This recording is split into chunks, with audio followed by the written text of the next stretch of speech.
And yes, we are live. I am messing about for someone just as I logged in to start the stream. I said, can you do a trade skill for me? Red with the container. Okay. I said, oh, probably.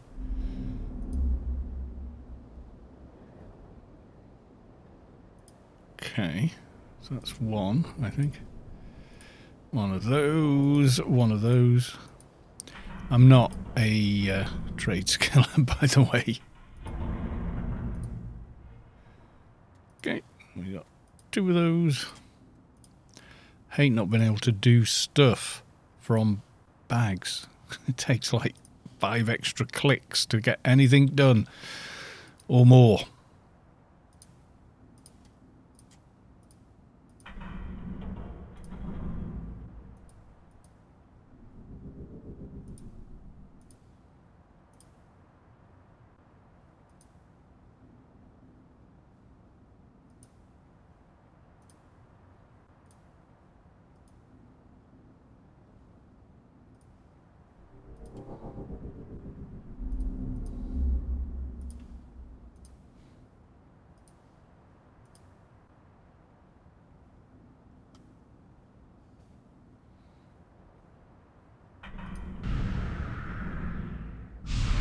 $960 psychology. What do we have?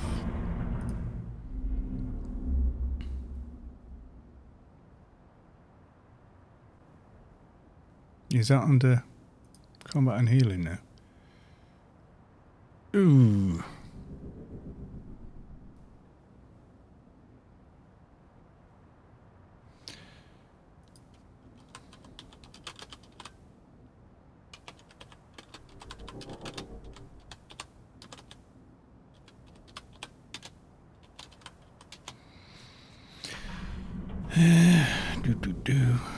I don't think psychology is on a trade skill buff of any kind, is it? 75 there, and I need that.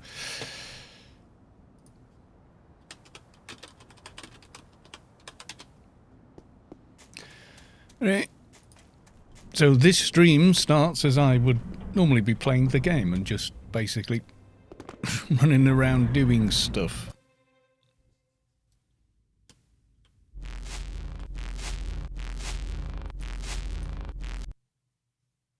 Zinzig, yo, hey, how's it going? And what? How do you pronounce that? Trained Enigma Dog. How goes the cyberpunking? AO is the original cyberpunk. Yes, it is. Good. I am thoroughly enjoying it. I know it's got bugs and stuff, but hey, look at the game I've come from. For bugs and stuff. I'd love to play it on the highest graphic settings at 60 frames a second, etc. But I can't. I just do not have a system to do it. But even playing it at 30 FPS is amazing. Let's have a look. Where are we at now? 767. I don't think I can do this even with trade skill items. Let's have a look. No, I don't think we can. Is it 900 it said? Ah, managed it. Or did I? New combination found. Oh, right. Let's have a look. Other way around. 960 and I can only get to 840 unless I change into a bunch of scout armor. Have I got any with me? No, but I bet I can do the psychology on another tune. I bet I can. Okay.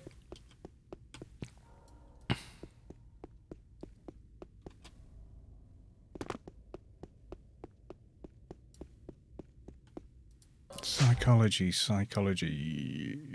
Fix them? Would my fixer have that much? Possibly. Wow.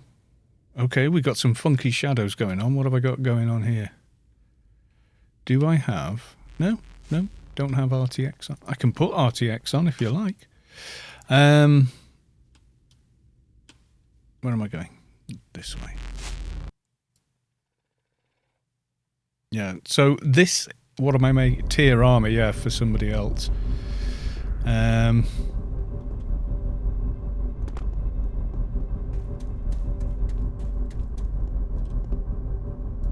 For Red Keep. Just tell him what's going on.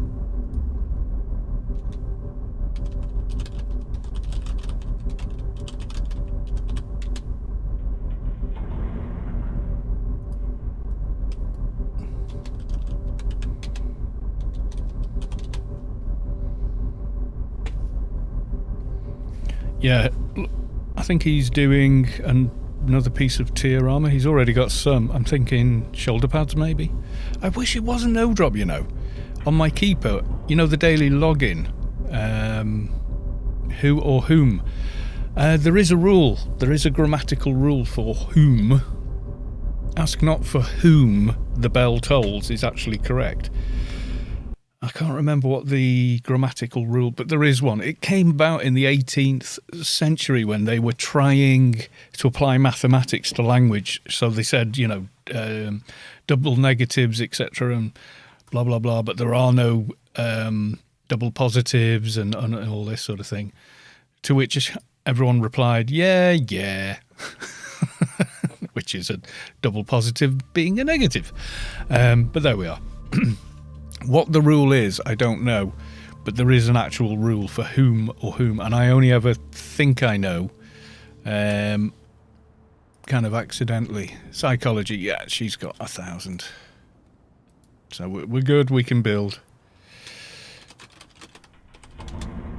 I'm going to turn ray tracing off just while I'm trade skilling, there's no need. Right, okay, so we're going to do this, and then I'm waiting for Savek to show up. She's probably trying to eat food at this point. Did he give it me? He did. Right. Okay, so one of them. One of them.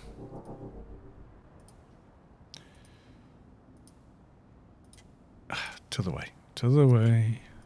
We will get this. Don't worry. Build. Ooh, overflow. I've got invisible slots. Filled. All right. Which means, what's this crap? Where the hell did that come from? I need a spare slot. Oh yes, that'll be why. Picked that up, still haven't used it. Been out killing diners, so it can go in there. Along with, I think, was I keeping that? No, I don't know. Keeping it to sell it, maybe. Right, okay. One of, and got to do it all again. I think it was my NT I did this last step with previously.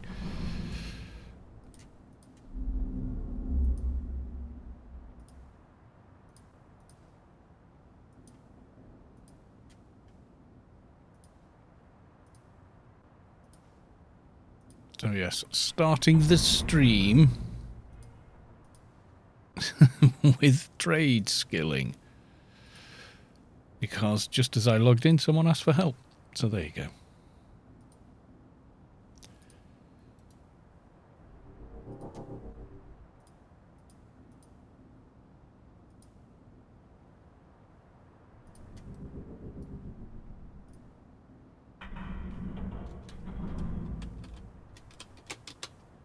Lopnik, good morning, Lopnik.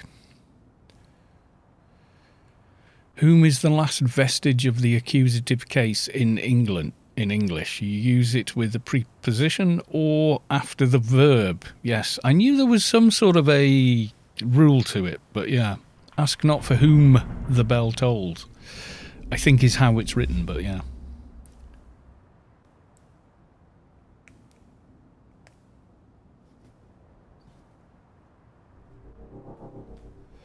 The bell is tolling.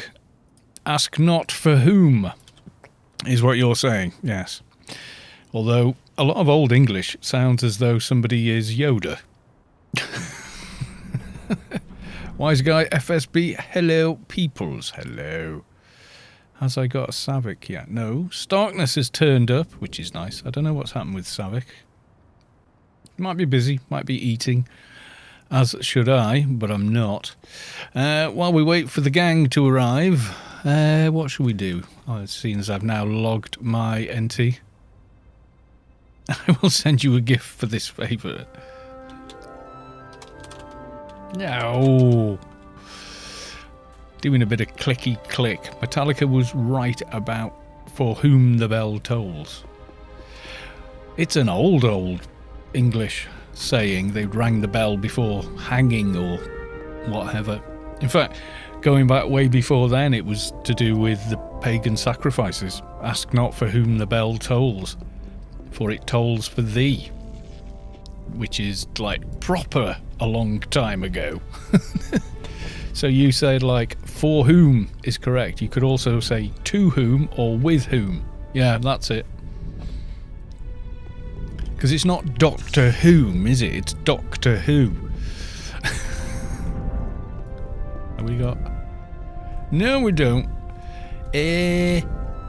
Just for a bit of a laugh. Just for a bit of a laugh. And I'm kind of waiting for Sav. And Mihalik and everyone else to appear. Just use my security codes. Let's do a bit of diner hunting. We do the hunting of the diners. Where is... Why do I not have...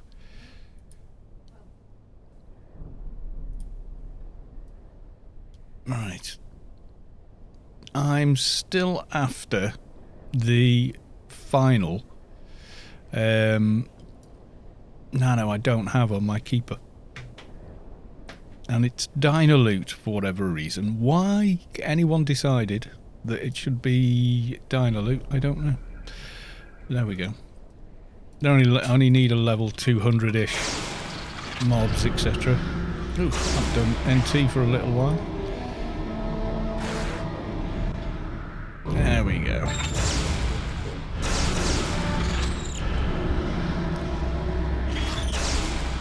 Are you one of these that... Oh, it's got radiation resistance. I hate that.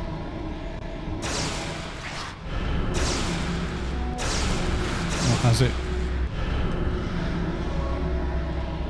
No, it's just got stupid amounts of HP. Which is why I do a lot of diner hunting on NT. Because they've got stupid amounts of damage.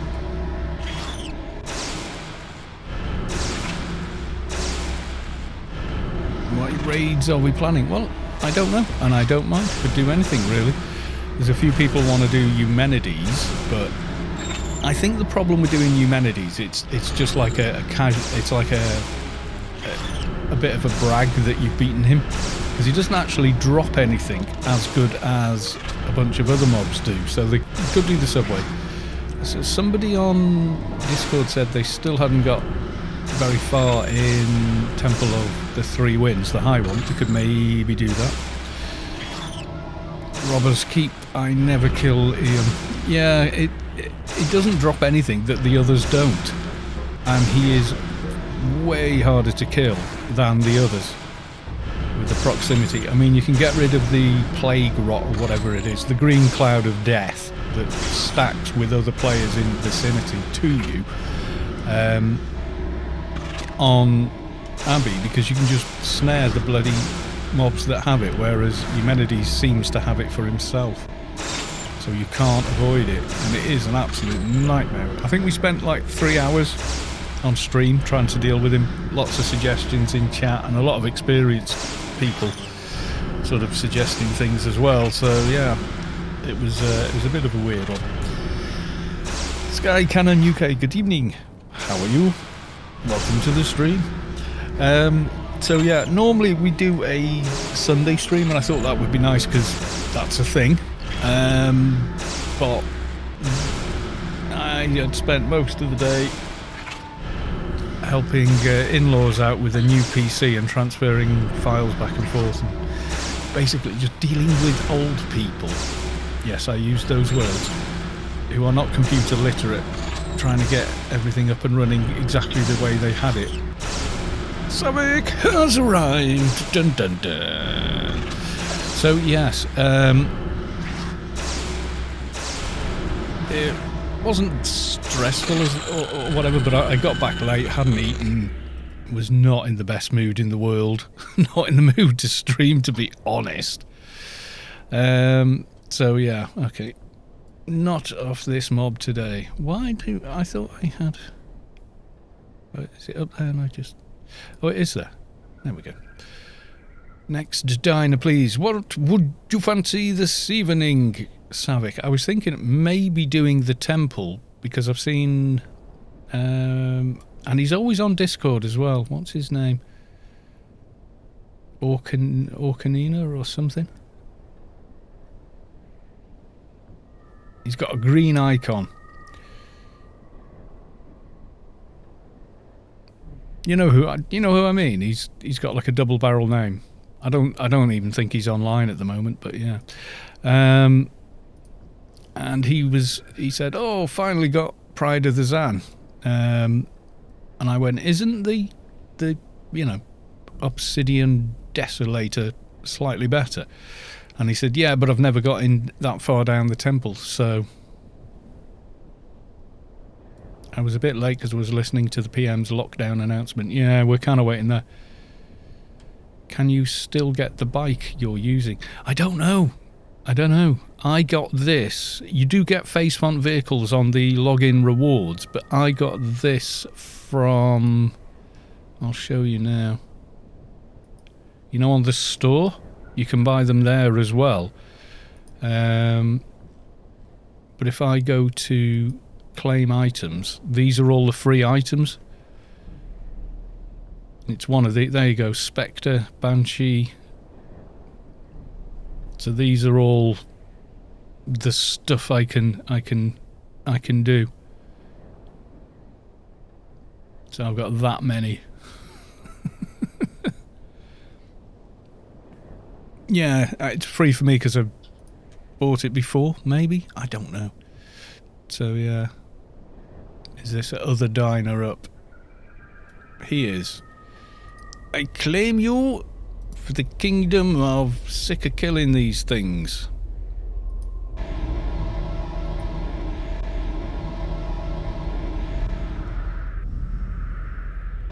Well, at least he hasn't got stupid amounts of HP.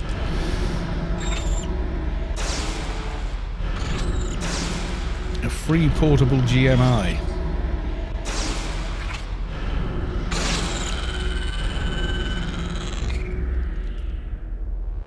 No, I am never going to get this thing, am I?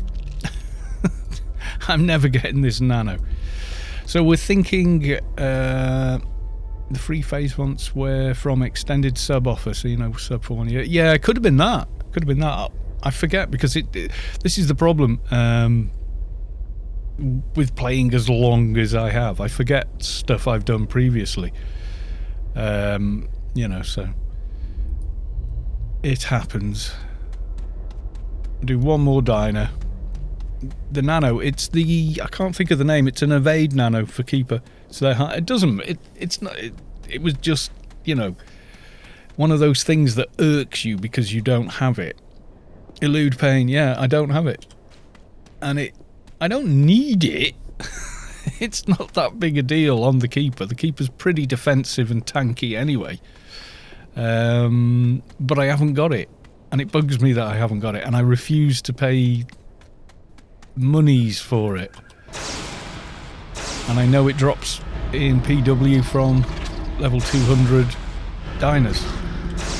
So every so often I go on a bit of a rampage for nanos. I like to farm them myself. There's something a little more satisfying about having them rather than just throwing money at it.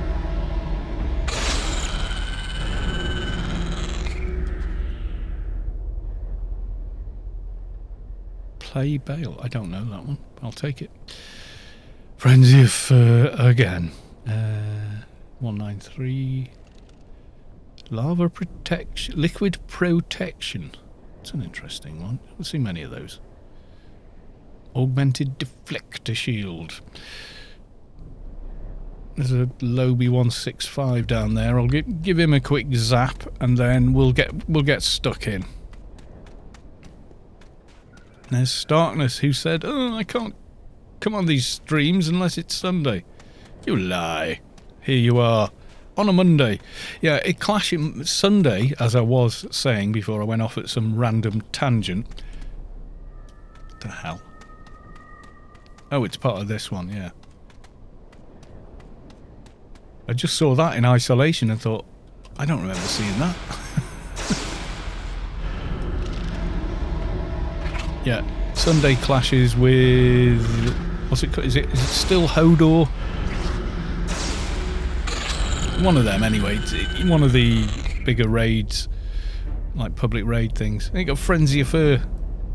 Has anyone not got Frenzy of Fur? Would you like a copy? It's like the new Kin of Tarasque. Right, okay, so Savik saying yes. Let's do Temple. Yeah, I like the sound of Temple. Temple sounds like a good bet to me.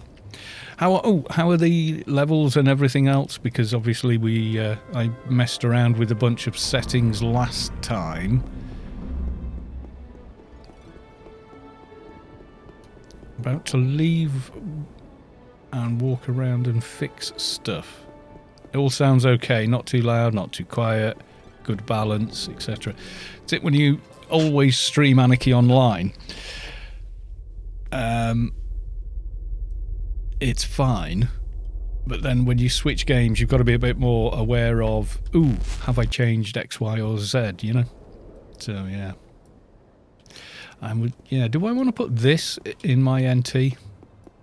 On my NT? It is really quite nice. MC for 175, but I already have MC...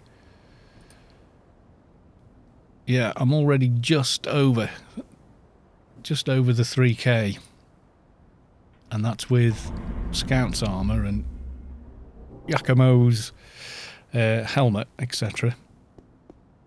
So that's a thing. And then you meet. Well, I was going to log off and swap to something a bit more solid, you know, core prof for for doing raidage. Not that NTs are not, they're brilliant damage and everything. See, what at the moment she's got this, which does give 144. But I will probably experiment with it, because doing symbionts on OpEffects NT is really easy. If you look at the stats again on there, you'll see there you need intelligence and psychic and stamina, which are the three hard ones really for OpEffects, except stamina and strength are the easiest stats to buff, and then the others you don't have to think about because they're already virtually there anyway, self-buffed without changing perks, armor or items. So doing virtually all of these exterms was dead easy. Right, I'm going to log to the Keeper, I guess, Keeper or something like that. Solitus. Yeah, I know. Because what does the class bring to the raid?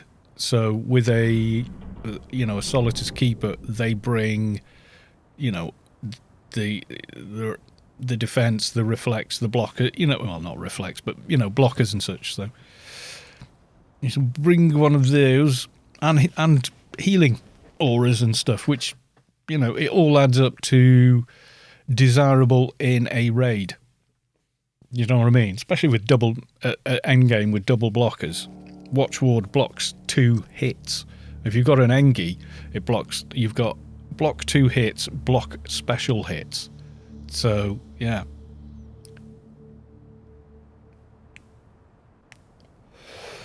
I know you like to play your doc, so we will go with Le Doc. There we go. We shall recruit a of the Savik. There we go. And then I'm going to make Savik leader, because Savik is a boss. And then I'm going to head to the temple. Who wants to come to the temple?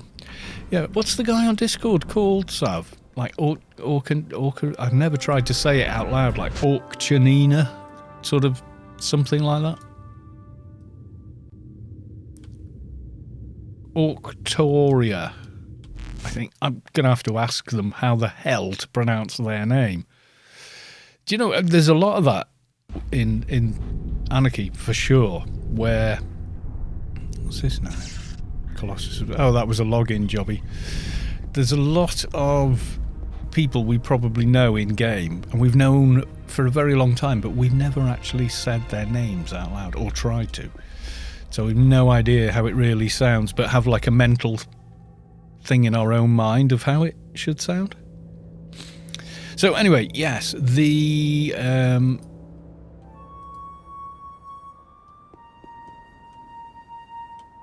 Sunday stream was clashing somewhat with the Sector 42 raid that happens on Sundays, which meant there were less people, you know, to come along and go, oh, you know, I want to go and do XYZ raid. So it felt like it was a bit unfair on them, and it made the stream a bit quiet for me. So, you know.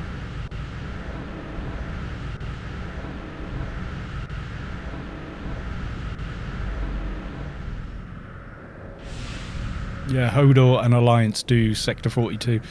So yeah, everyone's kind of more, I want my AC/DC on this tune now kind of deal. Or, you know, all the other stuff that drops there as well that most people want. So yeah, who wants to come and do the temple? It's like when, I don't know if everyone did this, but in Welsh schools you used to walk around the playground arm in arm, like arms linked, going, we're going to play, or who wants to play, name of the game, you know, hide and seek, and like get like 10 or more people and then all run off and play hide and seek together in the playground kind of thing. I don't know, maybe that's a Welsh thing. We're just Welsh and odd. So yes, who wants to come along for the raidage?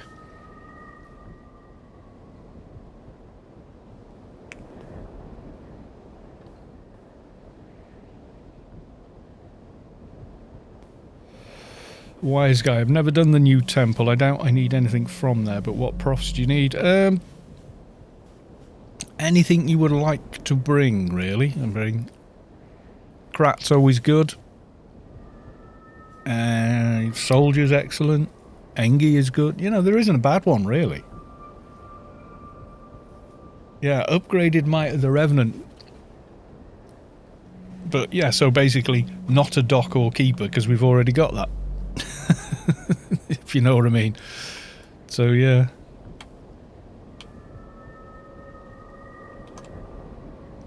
Do you guys want to frame the second thing? Can I? Ooh. My mouse is being really weird lately. Hope it's not dying. I really hope it's not dying.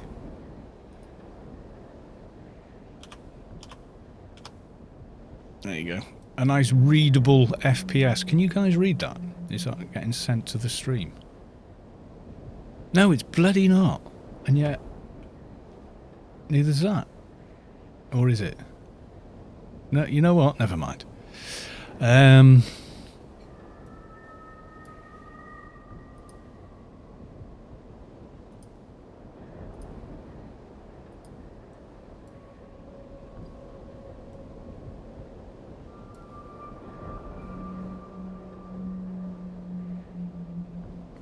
I don't know, anything you do fancy playing, Wise Guy? Anything at all?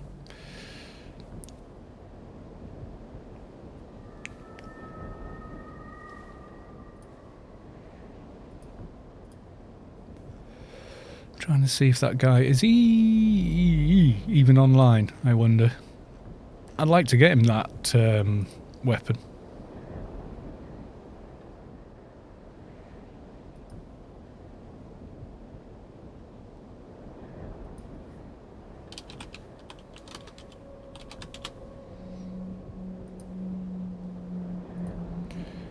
I've got no characters that would be level appropriate. Oh, okay. I was thinking of my Engi as my EMP experience is pretty limited. Yeah, okay. Bring your Engi. Engi is fine.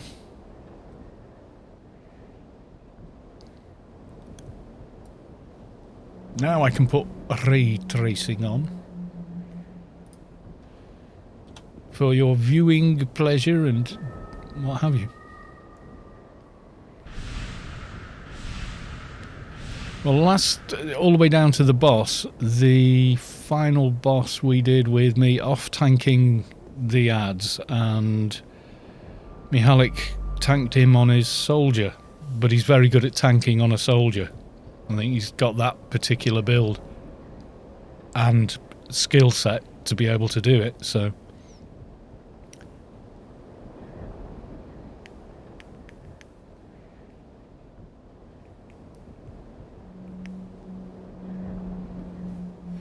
So it'd be quite nice to, you know, have him along and say, there you go, loot yourself one of these. That'd be pretty cool. Still got pre-nullity field running from last time. Awesome.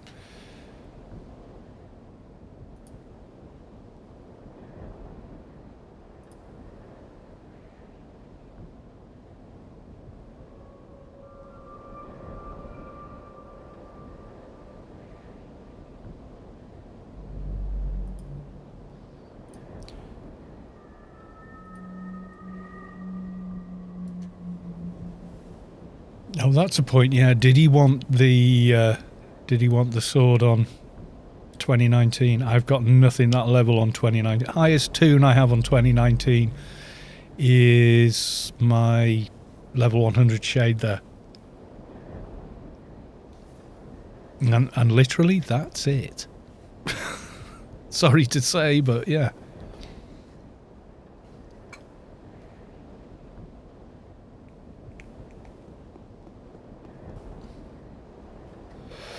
Oh, I'm definitely doing a corporate playthrough, and then I'm going to do a... what's the third one? I'm going to do all three, and then I'm going to do a stealth playthrough, then I'm going to do like a full-on like soldier-style play. Just playing it for like less than 20... well, about 26 hours worth of play now. I'm already planning different playthroughs of the game. It's like playing Skyrim for the first time again. You're, oh, wow, there's so much I could do with this and play about and have fun. And I know they've got some bugs and they maybe should have been a bit more upfront about current gen console performance. But you know, they never... This is the thing. Witcher 3 had more bugs than Cyberpunk has got right now. And its performance being, I'm counting in as a bug, yeah? And the audience they had when they released The Witcher 3 was like 10% of the audience CD Projekt Red have gotten now. And on console, probably an even smaller audience. But it built, because after they fixed all the bugs, which was about 6 months after release, Witcher 3 was an incredible game, and they gave away a bunch of free DLC as a sorry that it was a bit buggy, yeah? And then they released fairly priced full-on DLC, 2 of them, that really added to the game, expanded upon it, and expanded upon your character, etc. So, and it became the golden child of, you know, a lot of people. Well, there's someone here called Octurin. Is that our friend by any chance? With his pride of the Zan. Spotted me. Welcome to the stream, Octonor. How do we say your name? Octoria? I don't know. I just don't know. Octoria. Okay. I'll go with that. I'll go with whatever you tell me.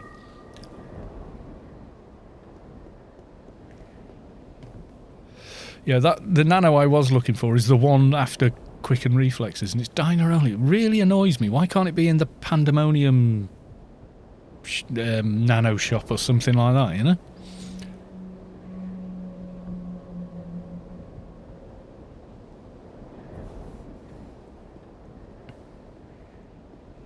I've played it for an hour and a half, an hour of which was character creation. Do you know how long I spent in character creation? 20 minutes solid just laughing at the features you could have, and then just going, yeah, default bloke number one, and just diving in because I just wanted to get to the game, you know. So yes, we have 2 more slots. Is Mihalik available, or is he can't do Monday at this time of day, maybe? The best nails colour. Yeah. Well, you saw my guy running around in the most trash outfits on the planet just because the stats were better. Oh, I figured out the auto-aim gun. If you've got, or smart guns, as they're called in it. But basically, you do that gangster sort of side stance with the gun, which you should never do this with a real gun. And then the reticle, you aim near the person, and then you see a little square appears in the middle, or like a little diagonal, but it's, you know, square but leaned up like a bit like a kite, appears on their head, and as soon as it does and you start shooting, every single bullet hits them in the head. So if you perk for like really high critical damage with a pistol on headshots, it's just nuts. It's like and they're just dropping like a fly. It was awesome. There are mobs in it that are way too high level for you, that you do get quests for quite early on, and you go to try and you just give up. Like load before I wasted all that ammo on there. And then of course making your own ammo, just having the basic trade skill, just so you can, you know, make an okay amount of ammo, and then you're never worried about buying ammo. And more than twice now I've had the money to buy a car, but bought a much better implant or whatever from a vendor. So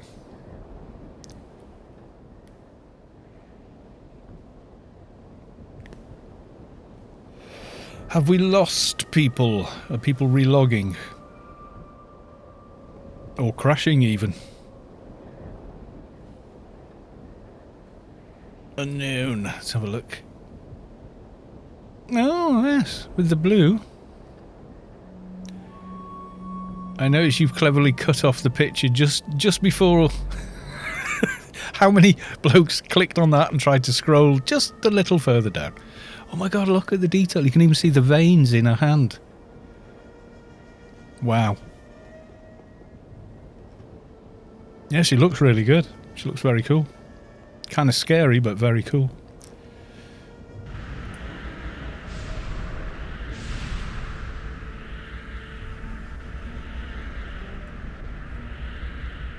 Is she like a mirror image of you, or just character you like the look of?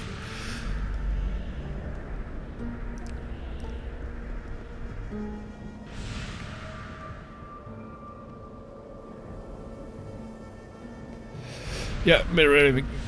Well, in which case, I have to tell you guys, Savik is hard.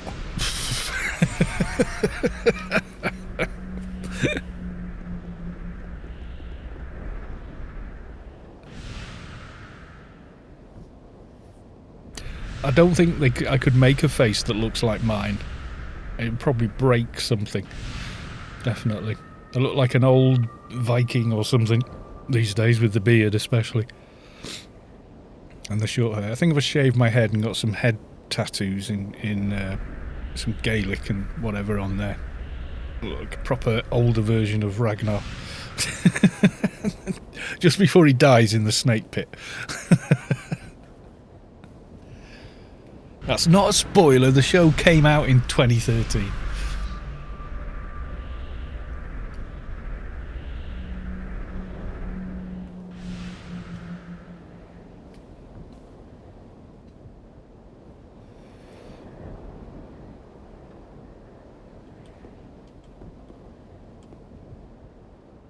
Good looking dude then.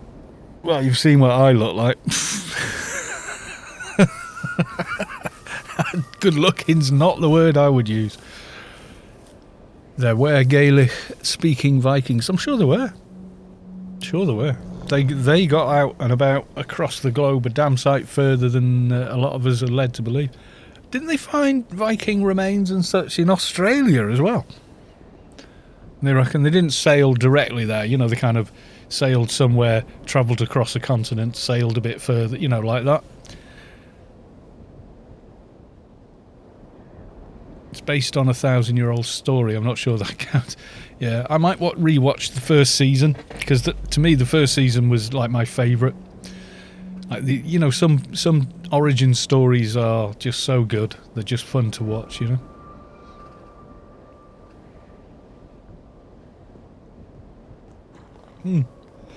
I was trying to find out if the actual Ragnar Lothbrok, whether he died, and he didn't die like that at all.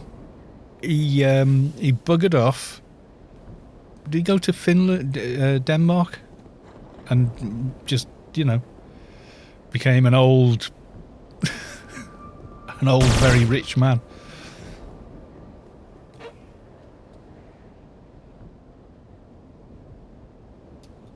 There was some such thing like that. Anyway, he had, but it's a TV show, so they're trying to make it dramatic. So do we still have 2 spaces, or is somebody relogging or crashed or what have you?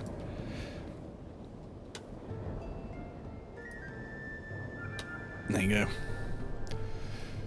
There is how ray tracing plugin sees Anarchy Online. It's kind of cool.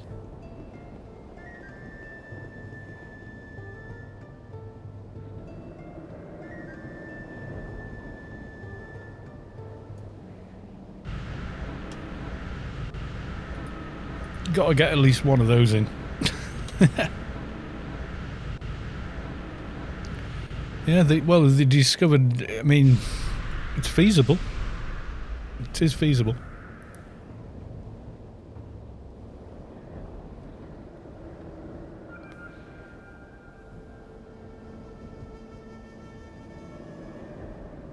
Alright, so 2 more slots available. Must be really cool for people with Lobby tunes these days. You come here and you're looking like, well, there's a bunch of hybees here outside, and you're going, can I get a behemoth? And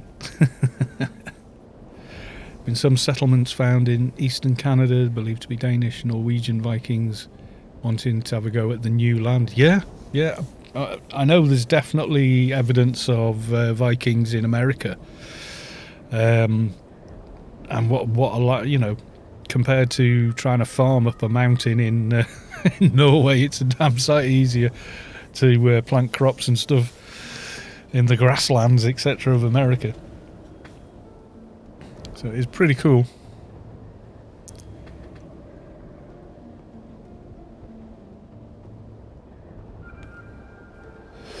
Now, I'm sure I read something about it. I don't know if it was disproven or everything, but I like the idea of it. They actually got that far,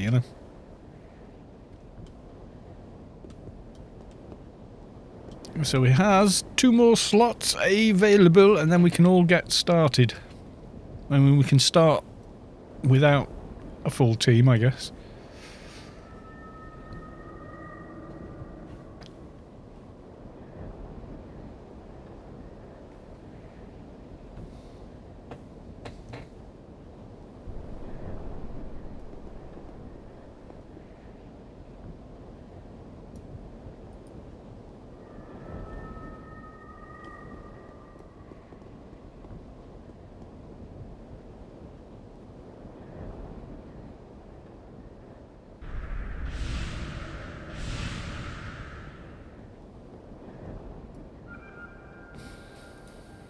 Yes, Starkness, join us. It's like one of those freaky like Twilight Zone movies. Join us. Join us. There's some weirdness going on like that.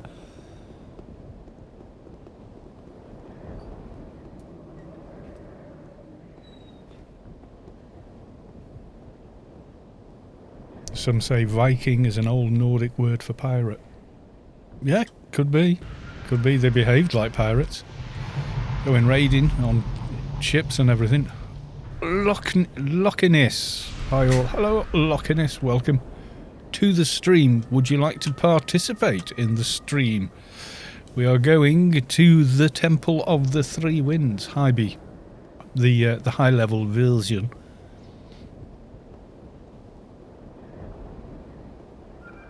So you're quite welcome to come along. As is at least 2 more people. Both definitely a thing.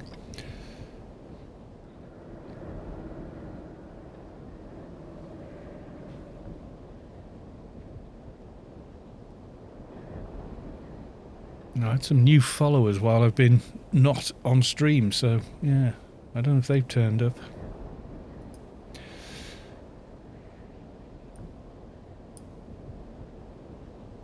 Frosty cake? One I can't even begin to pronounce. What's Net? Something old game. Very long name. Koranks? How are we doing?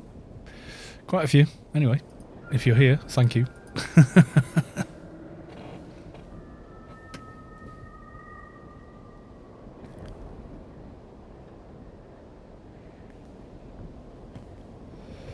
Right, well, while you guys are deciding whether or not you're coming or whatever else, I'm going to go to intermission. Yes, I am. Outside the temple. And I'll be back in a moment. Getting a drink, basically.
There we go. Aya's back.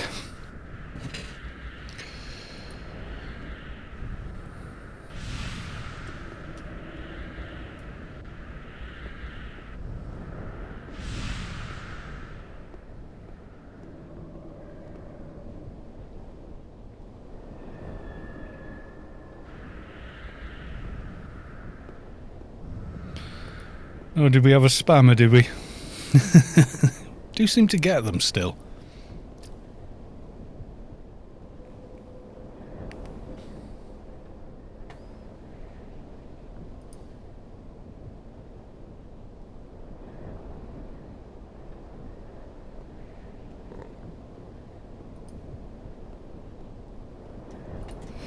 Let's go in with 4 and see how far we get. Yeah. Weird characters in their message. Whatever. Let's go kill some stuff.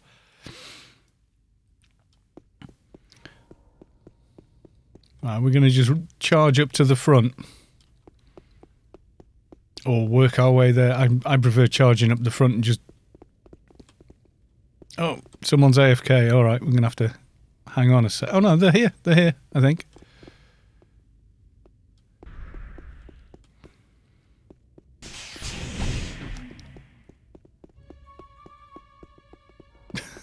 Get past the bills. Deal with the trash. These perks on the go. How's the stream? Is it not too dark for everyone or anything? Yeah, if you get to this end of the first room, you don't have to deal with the fireballs. Because they only go back toward the entrance.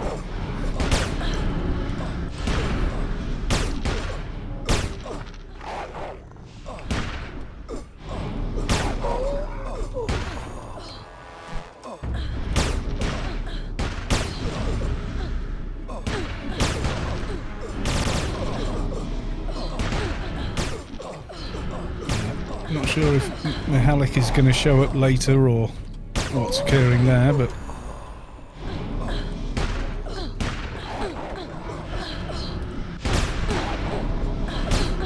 be handy if he does, because he's a very good player.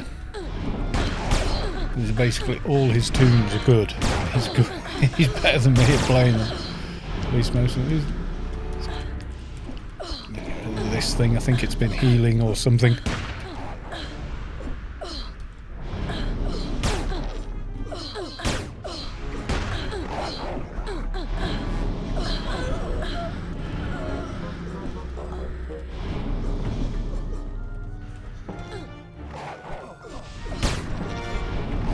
You've got a powerful healer like Sav on the team. It does make the job of everything else much easier.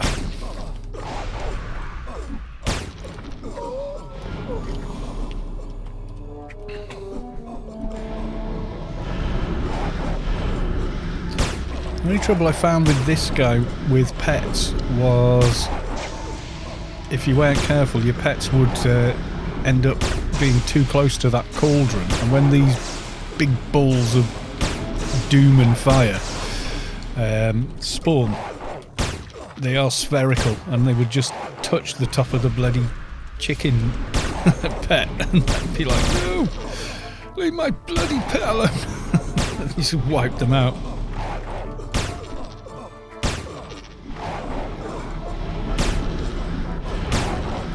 Faber 2. Oh, nice. Temple of the Wind. Yeah, it's the 201 temple.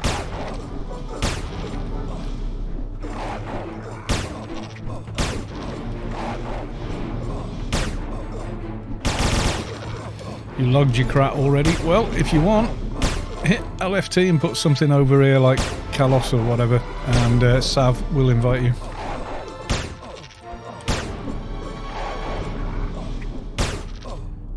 And it is instanced, so you should be able to just sort of come running in and join us for more fun. And don't forget to bring your free movements with you.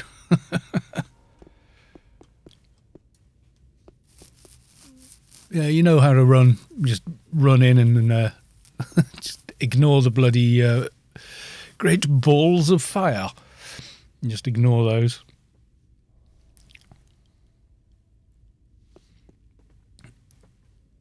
I'll free movement you as we go. I think I've got... Can I not... I can't stack them. I think some are login rewards or something. Goodness gracious, great balls of fire, yeah. Jerry Lee Lewis, wasn't it?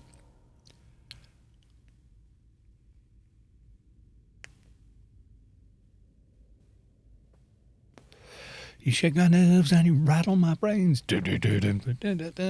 Man insane.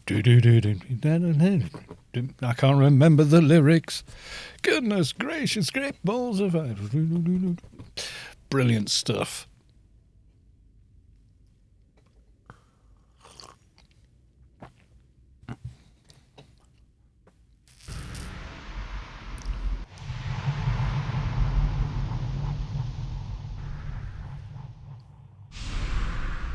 Now, we don't need it that much. You don't need to switch auras. Although, it wouldn't hurt. Because, you know, 2 keepers and all that. Now, we just got a bit of trash to clean up.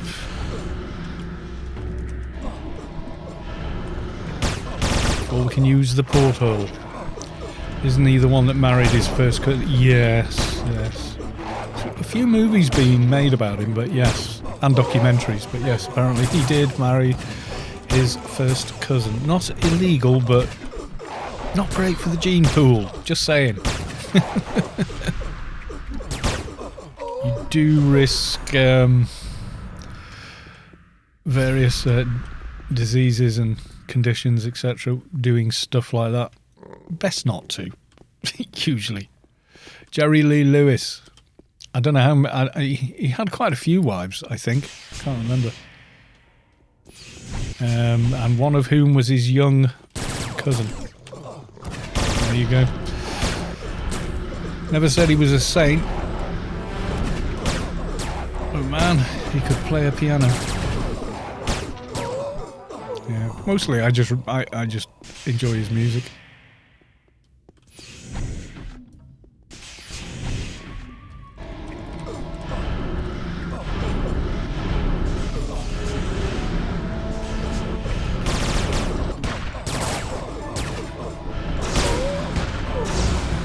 There's lots of artists and creatives out there that are far from perfect human beings. But really, does that diminish, you know, their creative work? I don't know that it does, really.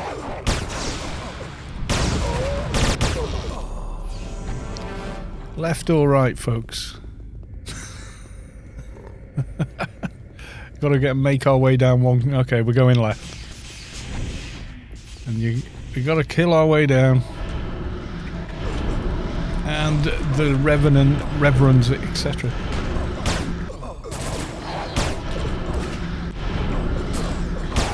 Some people in power are sociopaths. So yeah, well, there you go.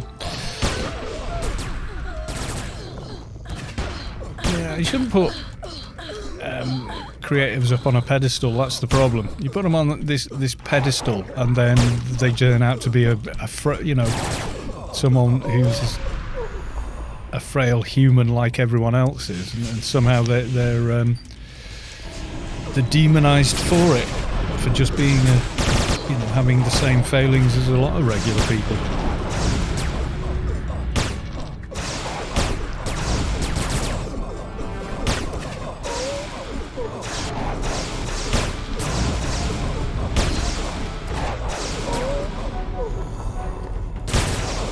movie stars, sports stars, people that we make them stars. You know, really, they're just people, and they have all the same failings that all people have. You know, and then they're put into a position where they're even more likely to succumb to some of the temptations that are there with wealth and everything else.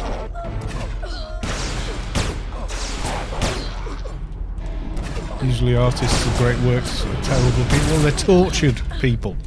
Tortured souls. That's the truth of it.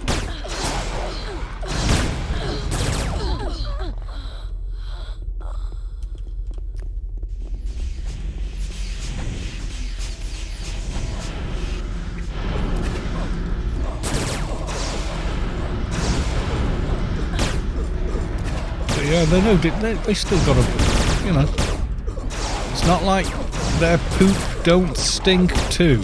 It does, you know.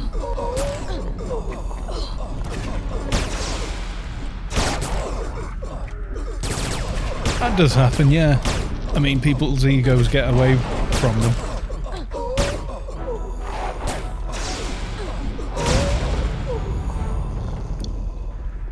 You know, if you've got millions of people telling you you're amazing, it's probably more difficult to resist the temptation of ego, isn't it?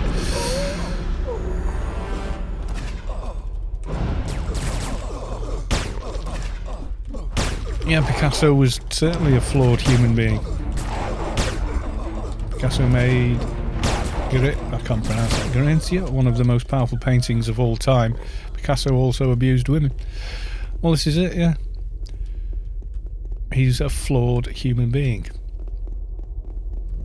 Right, trick with this one is keep moving. Tankara spankara move.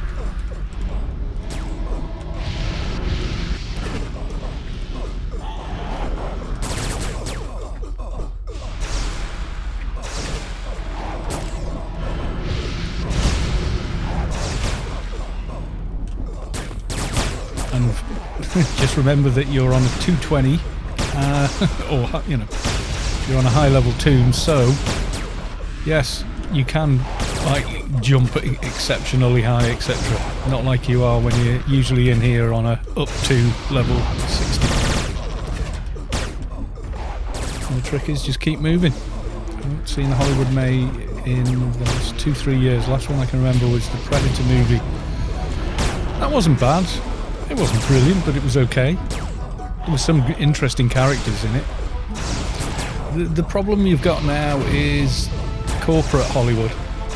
They will not, and a lot of the problem is the same with music. People go, oh, the radio's full of the same old crap being redone. And the problem is the corpocracy's running them. Because they won't take a risk, whereas back when things were innovative and creative, it was because record companies went, well, I don't know if it's good or not, but the kids seem to like it, let's let it go, you know. And that was it. There was no more thought about it than that. So, you know, but now you get suits going, oh no, actually, I think people should only be listening to this type of thing and these subjects, and it's like, no, that's not how creativity works. It's got its own ideas, and it just something that corpocracy doesn't like or understand. Right, we've got 2 of these pretty good braces which add damage. Yeah, both the same one. We've got a book here, which is for the MA attack, and the new Newton Ring of the 3, which adds 2 nano skills and damage. So you go. If anybody wants any of that stuff, it's on his toes, which are just poking out by the door here. I think the rest of him's in here. Yeah, pretty much.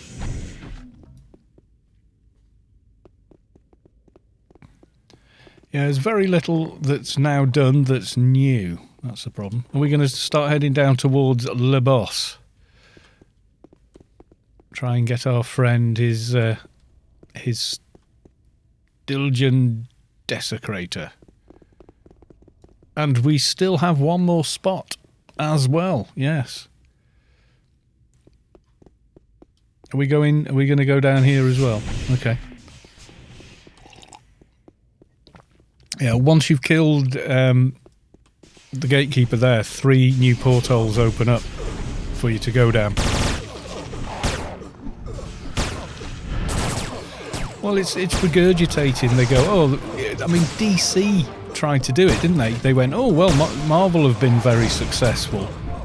But Marvel didn't start out with in that way on the public. They released an Iron Man movie. And it was good. And then they made a second one. Then they made a Thor movie. And so on. You know, so they slowly build up to their end goal, whereas DC wanted to use like 3 films and just dive straight in. We didn't even get a Batman movie from them. We just went straight to Batman v Superman and then the Justice League with no background to it. So we didn't care about any of the characters in it. Aquaman on its own, though, I thought was a bloody good film. I really enjoyed it.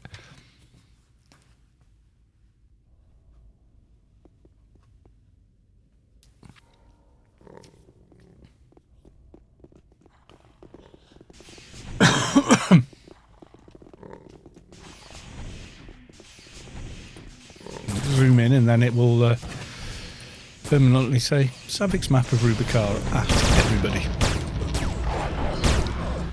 Jason Momoa is very watchable. Amber Heard not so much. No. I wasn't really watching her. There was some good performances in there. Jason Momoa is really funny.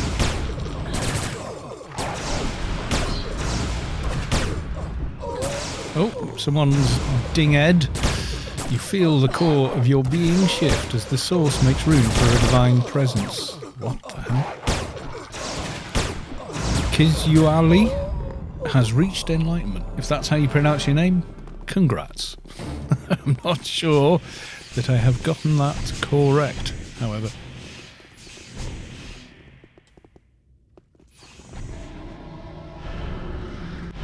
Brian Larson, one facial expression, they find a stunt double for her bottom. Well, that may be true. I don't know. I would like a stunt double for my backside sometimes.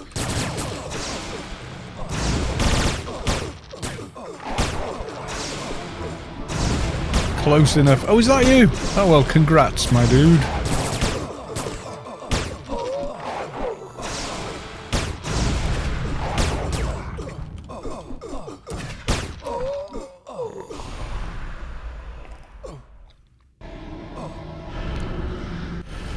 Are we going straight over?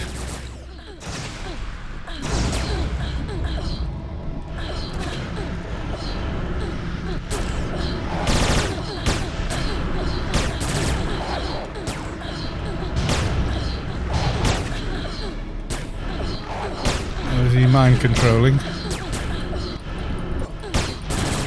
I'm doing major nano debuffs.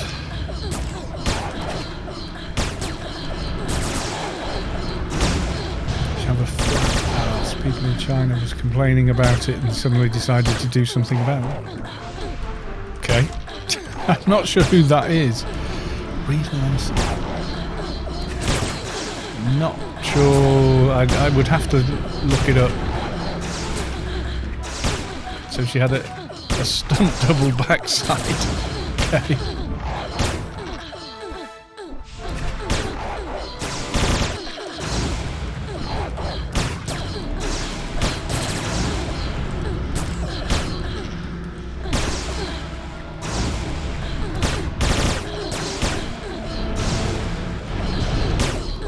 What was Brie Larson in? Because I can't think who it is.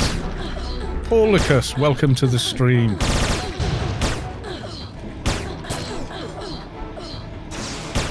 I quite like that Captain Marvel movie.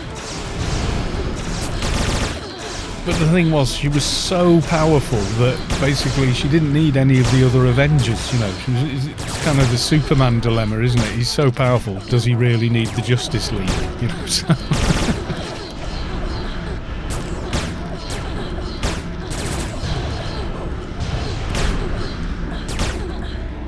yeah, they built on it. They did a Doctor Strange movie, which was good. You know, so the whole Marvel thing spent years building towards, you know, what they were aiming for. So, you know, Superman's a well-written character. Yeah, even the Superman movie, Man of Steel, that they did recently, I quite liked it. I've rewatched it again and gone, yeah, you know what, this is okay. This isn't awful. You know, and Henry Cavill's a very likeable guy. Right, in here we have Twilight armor. We've got the bone staff. Yeah, Twilight armor and a bone staff. I think this one can drop a shoulder piece, but didn't do it. I mean, I really loved the Christopher Reeve Superman movies. He was my Superman when I was a kid, if you know what I mean.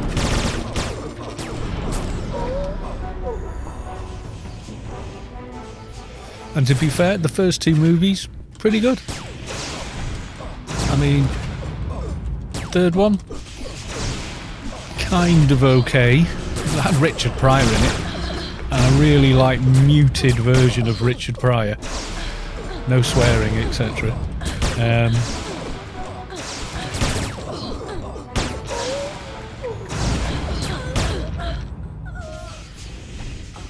Yes, and I said hello, Paulicus. I'm Paulicus. You coming to join us? We have a slot available.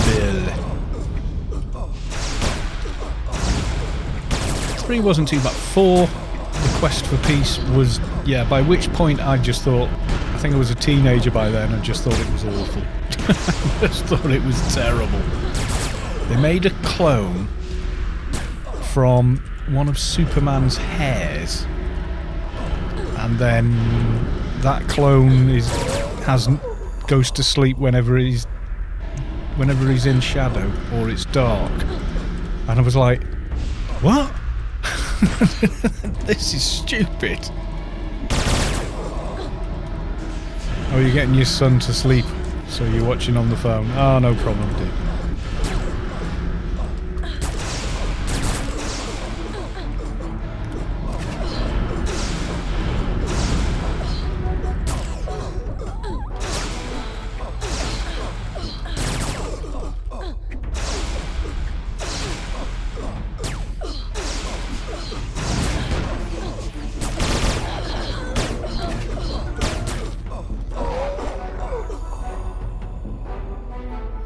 Are we heading down with the chunky Legos? The chunkies, not the Legos. Let's fight the chunkies. Chunky Legionnaire.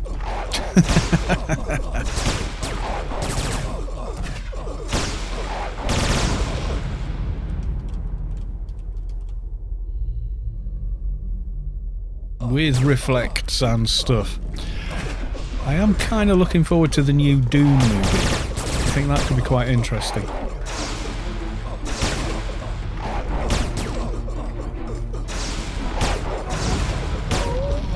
Which Thing? I think there's 3 now, isn't there? There's like the original The Thing, and then there's like a 70s, 80s one with a young Kurt Russell in it. That's awesome.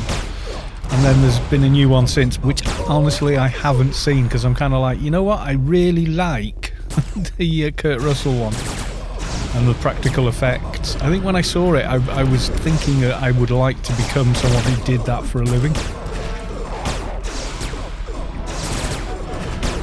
Gotta go, gotta put the little one to bed and carry on with the home studies. So see you all next time. I'll see you all next time, Zinzig. Thank you once again for the epic t-shirt of ICC.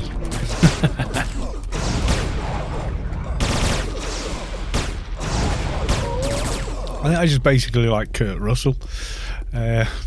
Like is like, you know, Big Trouble Little China movie, and you know what, and even his later stuff like Soldier and that, really something. He has gravitas. I even liked his Father Christmas movie. Yeah, Snake Ipkiss, or whatever he was called. Escape from New York. That was awesome. That was a great film for its time. Christmas Chronicles was good. I enjoyed it. I think I just enjoy seeing Kurt Russell. I think that's all it is. Kurt Russell's in it. Oh, I'll watch it then. You know, it is like that. And it's not like he's some, you know, profound character actor or, you know, one of them. It's just, he's just very watchable on screen. Something about him.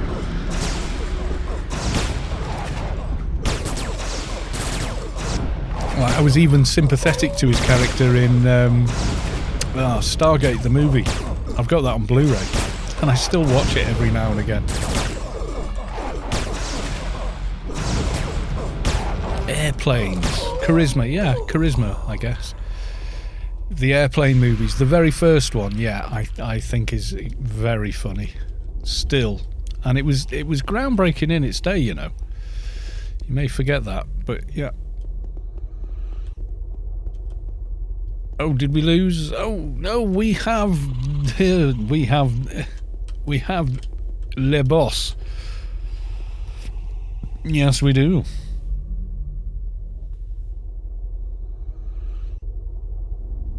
Soldier was so bad but so good at the same time. I really liked it. I hate to admit it, but I really did like it.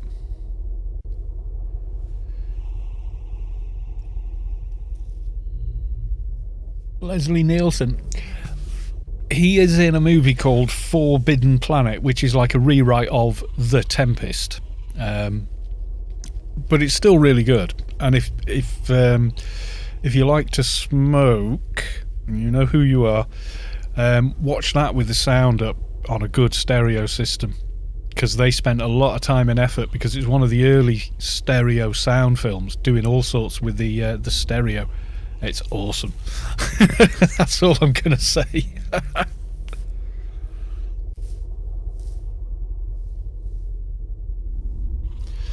I don't know why, but I really like Soldier. Plus, Soldier is actually set in the Blade Runner universe. Alright, okay.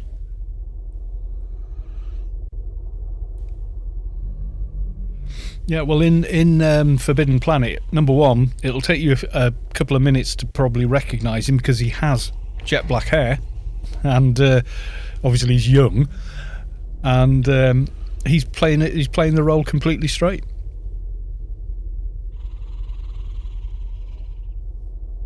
You know, so he's acting like normal actor acting type of thing.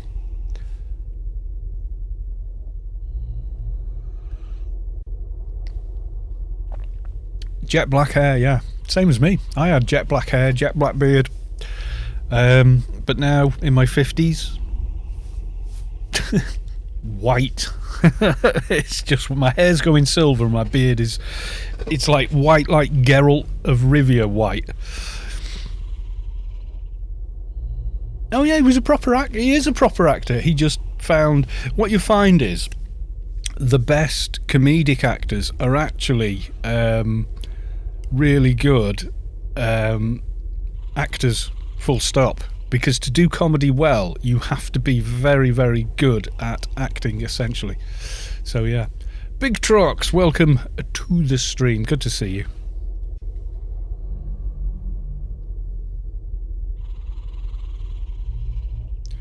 Airplane was his first comedy. I don't know. Maybe. Could have been, yeah. It could have been his first comedy. I'm not sure. I mean, I could go check on IMBD, you know.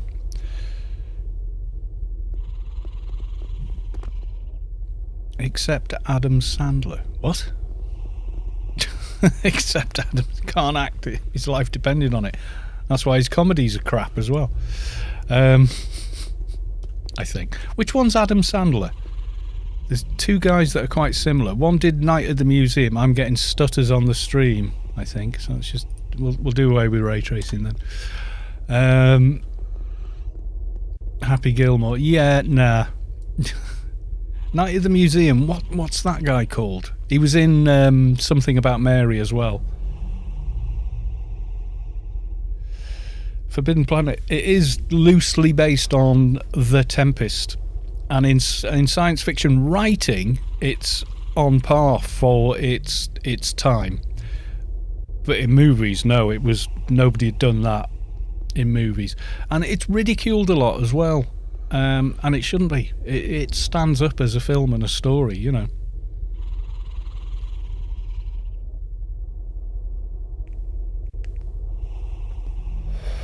A lot of actors people see in movies are actually quite experienced with live theatre. This is also true.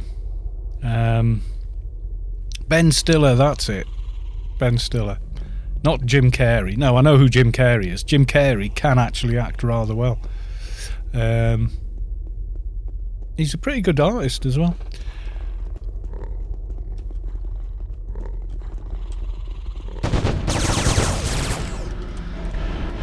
Something About That's Ben Stiller. Yeah, he does these Night at the Museum things. And do you know what? They're really quite good. I know they're a kids movie, or, you know, that's kind of how they're billed. They're good. They're an okay film in their own right. Okay, I think we may have quite a bit of yellow here. There we go. Is that a little better for the stream?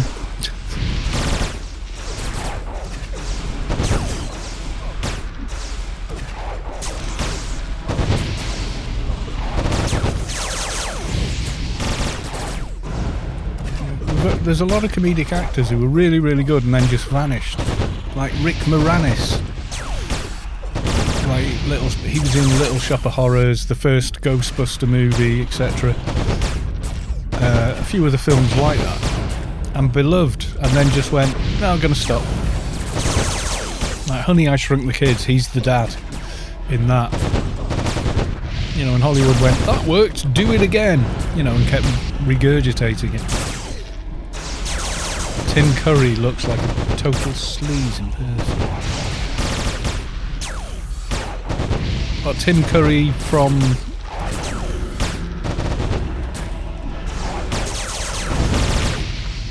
Try Not to Die in the Flame.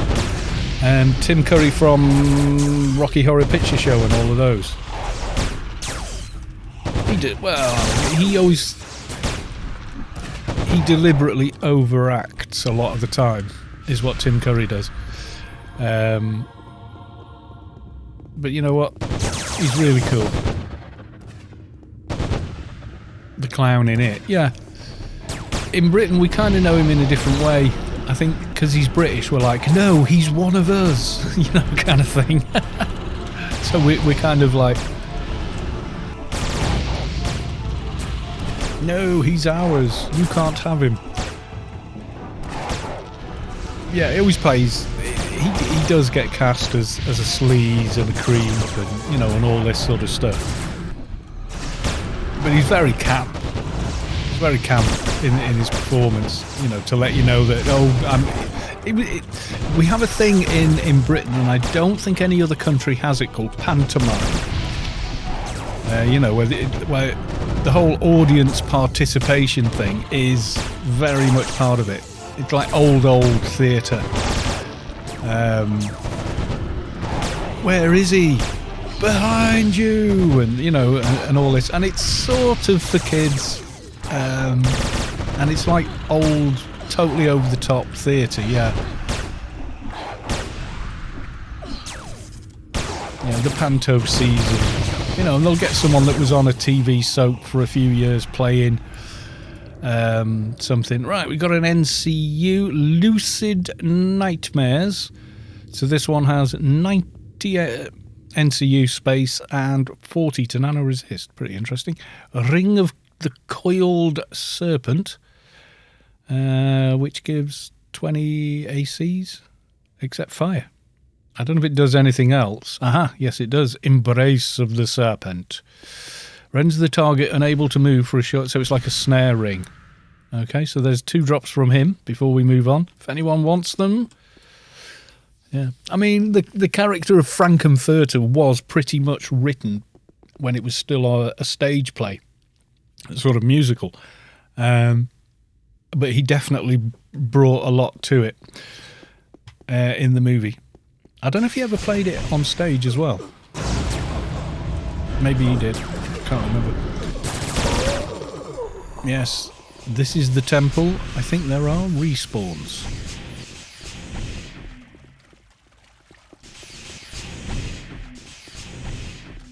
Yes, there are. We know the dodge of the dodgeness behind the pillar.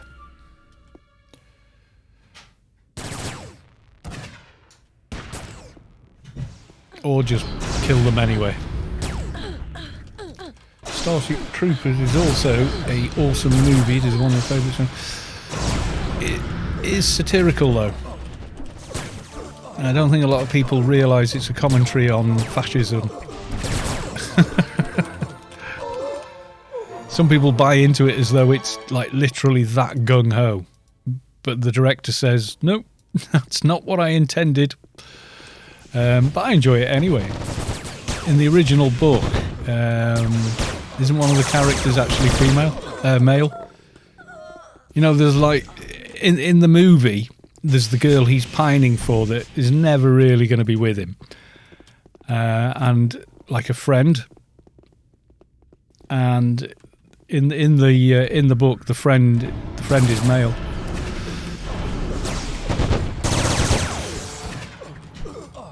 But in the movie, this gorgeous actress, which leaves you kind of going, why is he not? Like, you know.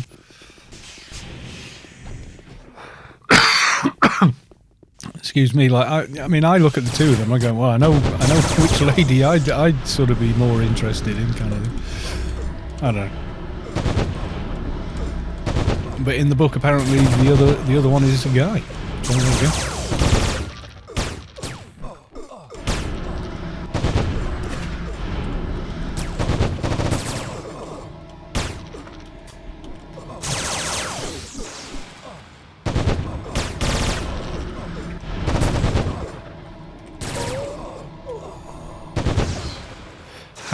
Zero Attitude, hi. How do you make your... Right, what it is this is a raid. So there's my normal team window down there with the mouse is spinning. And what you do is open your raid window, so Control-Shift-R or /raid, and you literally pick up a character like this and drop them there. See? And now I will OCD about that not being where it's supposed to be. But yeah, you literally, from any of the raid teams, you can just pick them up and drop them anywhere else. And the next time, as long as you log off successfully, it will save it.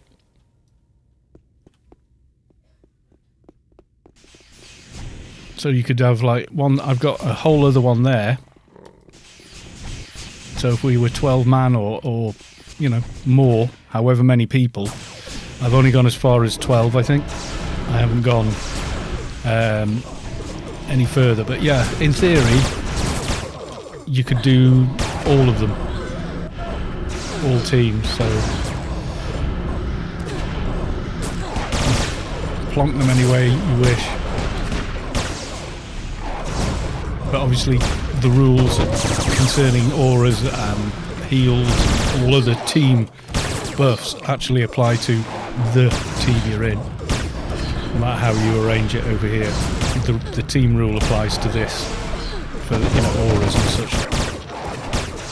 It's only visually it does make it easier.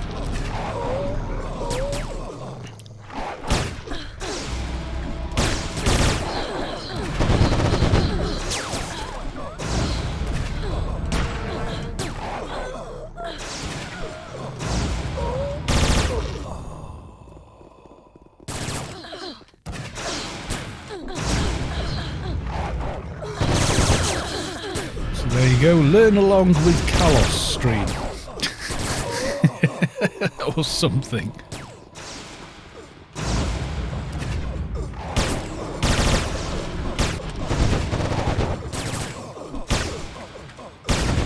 don't think I've read Stranger in a Strange Land, but I have seen Starship Troopers. But yes, apparently it is a satire for sort of very right-wing stroke fascist-esque politics and ideals.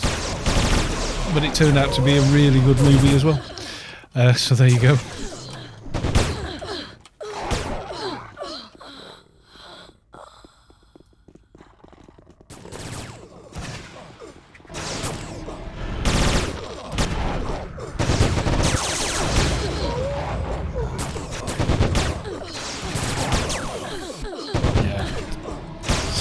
Guarantees citizenship. But it's some of the things they say in the movie as well. Like there's the first shower scene where they're just, you know, all having a shower,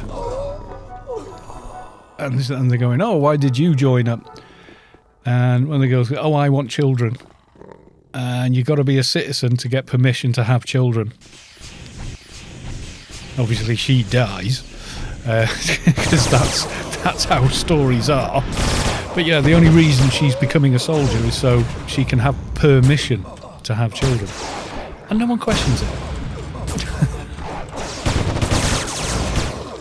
Everyone just goes, "Oh, yeah."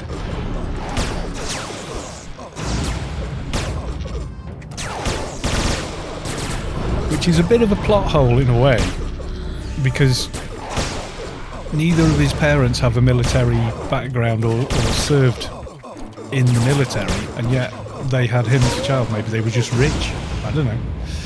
But yeah, are we going left for the curator and hanging in the corner?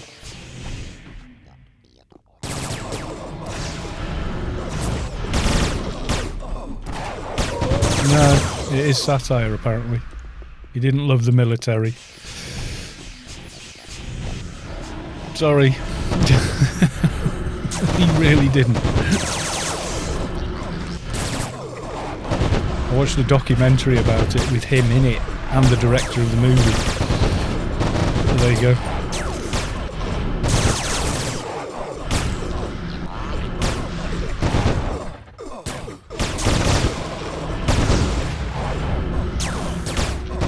The character. No. The Starship Troopers, the author of it, was very much politically the other way. Now, the main character in it in the movie is born to like a middle class stroke rich family. They've got a gorgeous home in Florida or wherever they're from, and all the rest of it.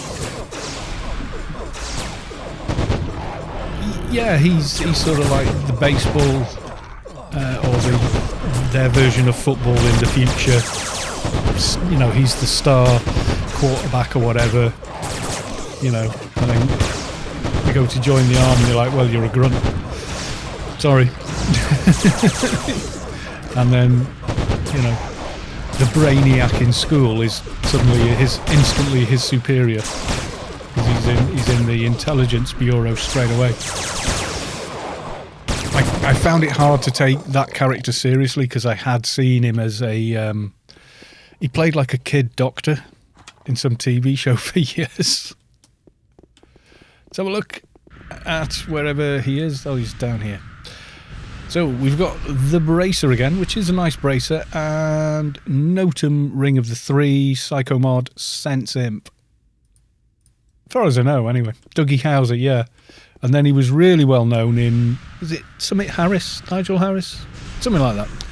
And then he's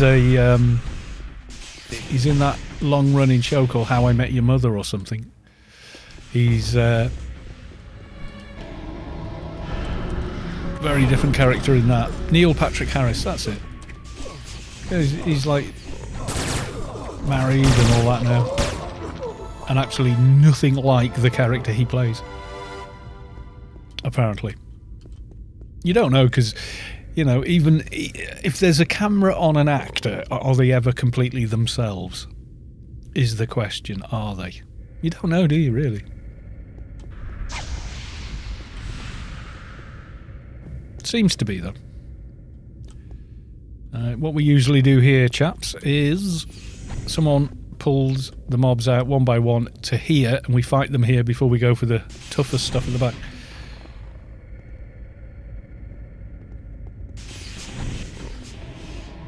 Mihalik, yeah, starts quite different than a movie.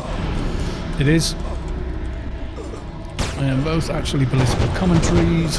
I actually really like the book, but the book is widely misunderstood. Yeah.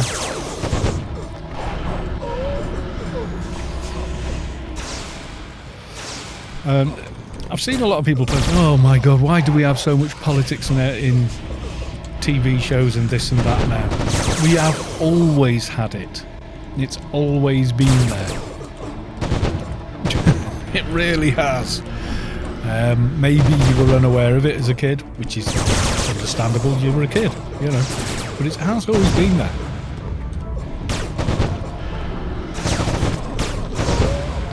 Just now we talk about it, you know, maybe, I don't know. Now we have the interweb.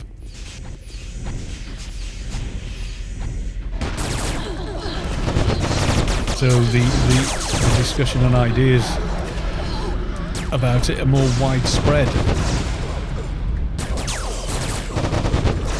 But yeah, the internet, definitely Pandora's box, I'm afraid. All things flowed out of it. And there's no closing the box now.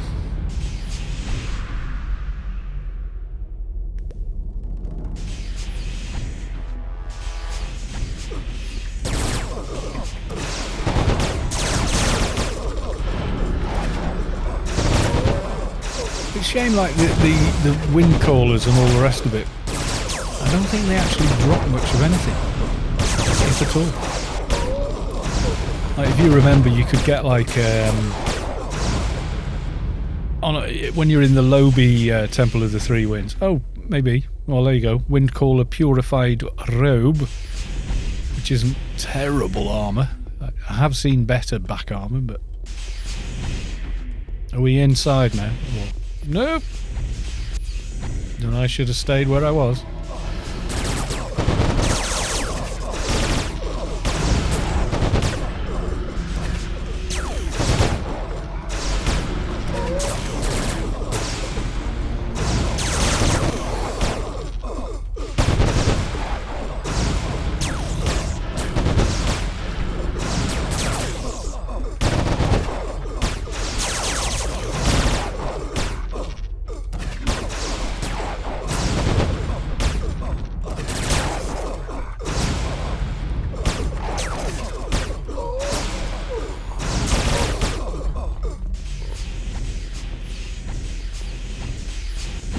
The other side of the coin is there's a lot of monkey see, monkey do these days as well, where people almost, probably not even quite realising it, manufacture or create offence or invent it just so they can run off and play victim. And unfortunately, that seems to be a thing this year. I can understand it, everyone's kind of like locked down and what have you, and yeah, people are stir crazy, basically. The worst of everything, because we're not out socialising in the normal way. So it is tough. It's tough for everyone. Tougher for some than others. There's like colours and stuff in here, but you know, you can kind of like not really bother as well.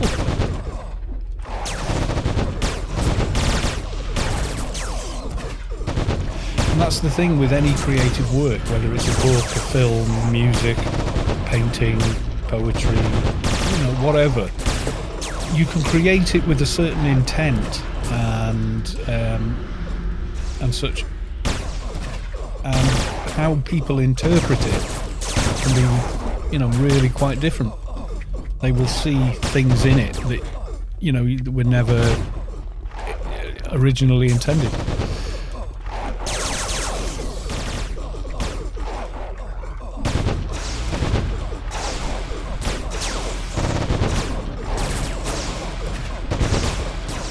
One of the films that I've always thought was seriously underrated was The Butterfly Effect. I always thought that was an interesting movie.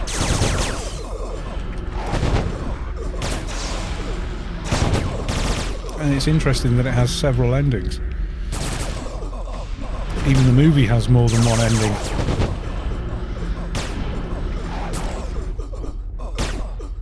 I'm not sure what the canon ending is, so to speak.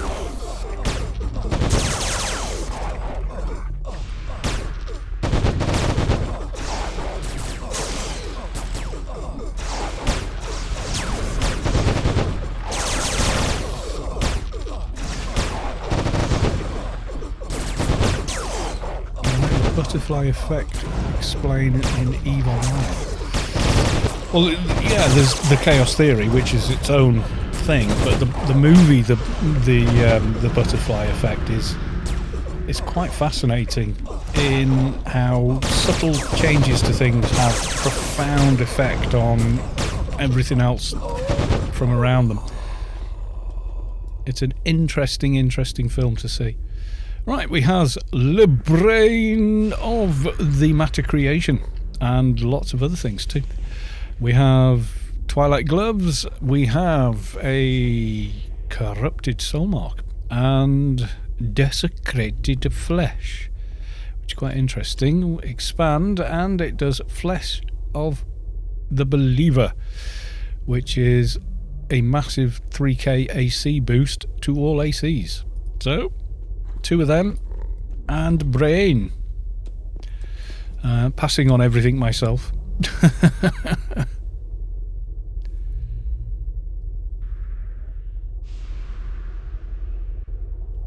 The explanation of a butterfly in England causing a tornado in America. Yeah. It's the knock-on effect of things can be exponential. And virtually unknowable by the human mind. We can't, really. Our minds aren't built to deal with stuff that big. They're just not. Living in a village full of about 150 people is the sort of natural state for where we physiologically are evolved to. Oh, we're touching cabbage net. Yes, we are. There we go. We're in the cabbage net. I've joined so you guys can see what's going on the stream.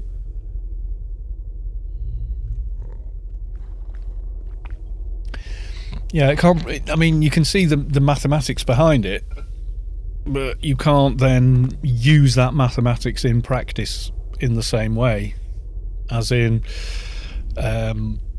Okay, this is happening now, trace back 100 years ago to what set this all in motion. We can't do it. We just cannot do it. We know it happens, but we can't, mentally comprehend how. And neither even the biggest, most powerful supercomputer could not either. So, yeah. It's because it's chaos. That's what chaos means. It's kind of unknowable.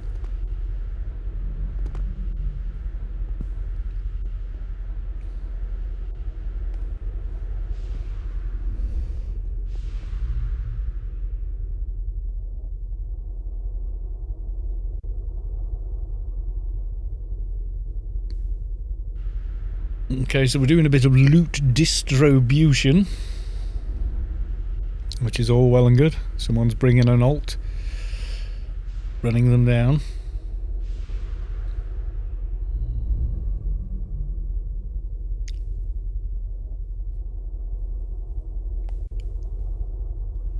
Hammerforged, yeah, if you're an MP or NT, it's especially interesting for that MC buff. A little bit more. It's more than an alpha Simb, which is 145. So it's an extra 30 to MC, and for a lot of NT builds, that's preferable because of Garruk's. Garruk's hitting its maximum potential before multipliers and percentage multipliers. And for MP, so the Ruin, or however you want to pronounce it, pet, is also cast as the highest possible pet. So it's pretty useful for those two. It just depends. I've got over 3k MC on my NT anyway, but only like by 5 points, so like by a whisker. So I'm 50-50 on putting it in because I like the extern head simb anyway, and I do other stuff with them as well. So I don't know.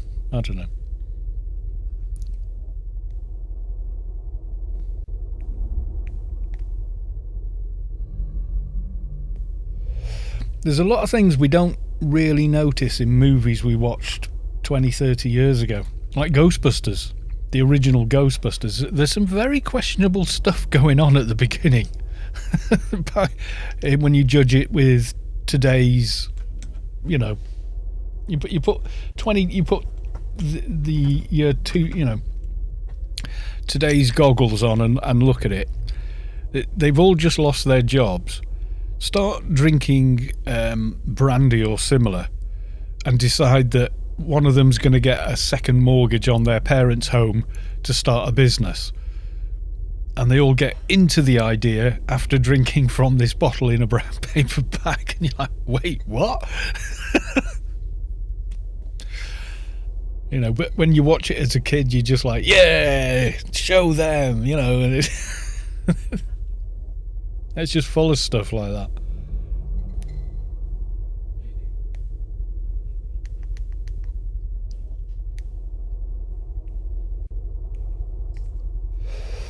I haven't even seen the reinvention. I don't want to.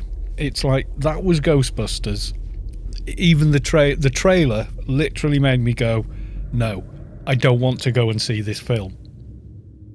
And every clip or whatever I saw, and I kind of looked, I thought maybe the clips, etc., will tell you more of the story, and I just watched and just went, yeah, nah. There was just nothing to it. I didn't, and what I couldn't understand was the cast was like half of the SNL team, and they're brilliant. You watch Saturday Night Live, those guys are really good. They're really funny, and yet they're funny at doing that format. They're funny in that short kind of skit thing, mostly. In a whole movie given to them, nah, not so much. It just didn't work. It just did not work, and a lot of it was very cliche as well. And yet one of the SNL guys, or woman, is in a movie called Paul, which is excellent, by the way. You should definitely go and see Paul if you haven't. It's a Simon Pegg movie, and it's really, really good, really fun. Sigourney Weaver's in that as well. Also, bonus points to any movie. If Sigourney Weaver is in it, I'll probably watch it. Because, yeah, Sigourney Weaver. What's going on in here? Is this like weird respawn or something? Yeah, this is it. Individually, the people, this is what I couldn't understand, is these guys are usually so good.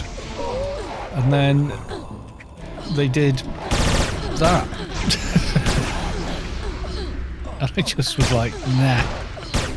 Just no. I don't know. I mean, I'm not sure if anybody's to blame. They turned up and did their jobs, same as any actor. So I'm guessing it's the writers, the producer, the director. It's that level that got it wrong. You can't blame the cast. They turn up and they're going to maybe do a scene 4 or 5 times as they're asked to, and that's their job. That's your job as an actor, isn't it? Can you do it like this? Can you put more of this into it, or can we do it like that? And then they'll do a couple more shots, ADR later on maybe, and then that's it. The job's done. And it's the people that are overseeing that are responsible for that. If an actor is bad in the film, there's usually an external reason for that,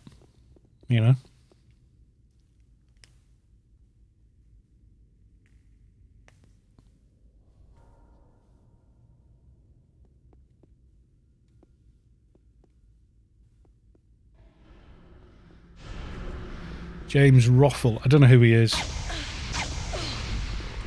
Who's James Roffle? Was he like the director or something? Or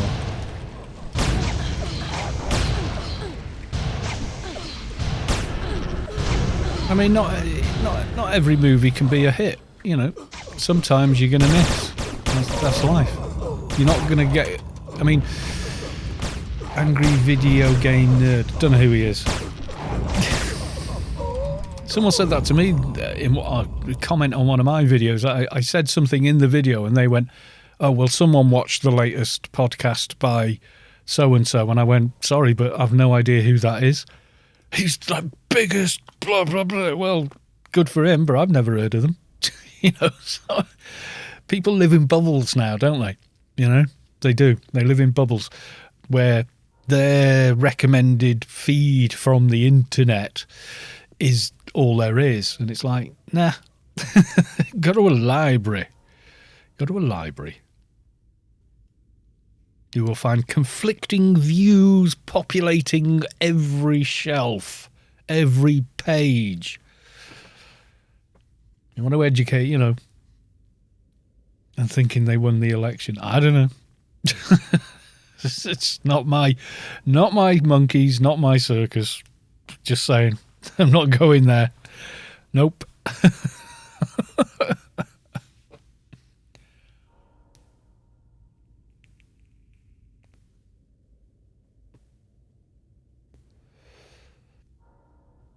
It's an old British saying, it's someone else's drama, and you just put your hand up and go, not my circus, not my monkeys, you know, just don't want to know. That's your mess. Nothing to do with me. I'm not getting into it. That's all that is. We have our own, we bloody do, yes. Britain has its own bloody circus and monkeys to deal with. Thank you very much. We're quite busy over here as well. And this stream is so people can take a break from all of that and just, you know, chew the fat, play some AO, have some fun. We all have our monkeys to deal with. We do. We all have our monkeys to deal with. Brexit, yes, let's not.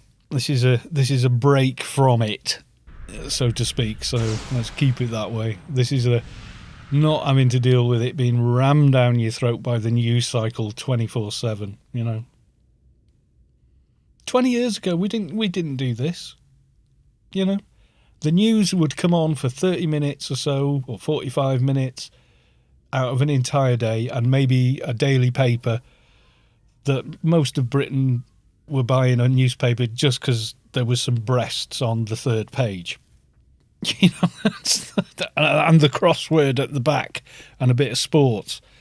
And that was as far as your average Joe or Jane would, you know,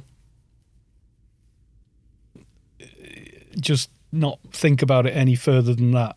But now the news cycle thrives on this stuff, and it's just too much. Will the UK people be able to travel to Rubicar still? Well, there's always a VPN if we're not. So yes, at least. Right, are we cracking on? Yeah, the Sun newspaper started putting topless models on page 3. So not on the front of the newspaper, but the one immediately behind it, to sell newspapers. That's the level that that newspaper reaches. It has a lower reading age requirement than the Beano comic.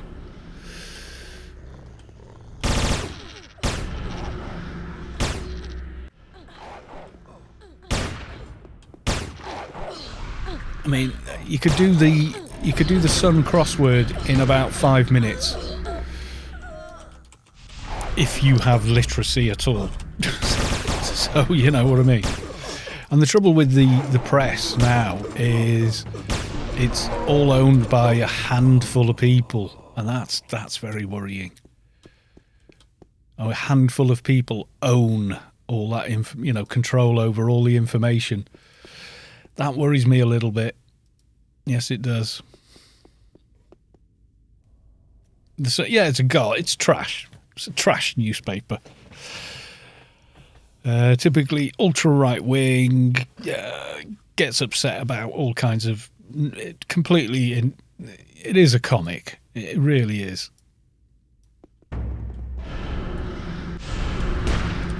You'll snare me. Yeah, if you go to Liverpool, nobody sells that newspaper in Liverpool because nobody in Liverpool buys it.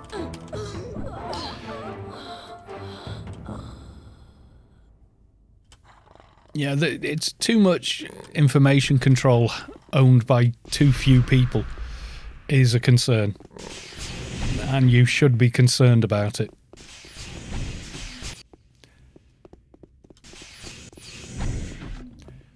Well, yeah, look how much control Google have got. But you see, Google really are a business. You know, their whole shtick is serving you more of what you want to hear. That's how they make money. Analysing you and feeding you what, you know, what the algorithm says. No, well, the whole point of the internet initially was that nobody had overall control of it. However, some countries do. You know, you've got highly restricted versions of the internet in some countries. You know, but in the early days of the internet, if you could get on, you were on. Out in the wild internet, if you know what I mean. So you had all kinds of weirdness. Yeah, the early days, like the 90s onwards, is, you know, really VPN, hi people. Yep. Boo, welcome to the stream. Yeah, so it is. It's like the Handmaid's Tale, isn't it? If someone's controlling everything you see and read and hear, that's a problem. Yeah, North Korea, limited access, lots of stuff blocked.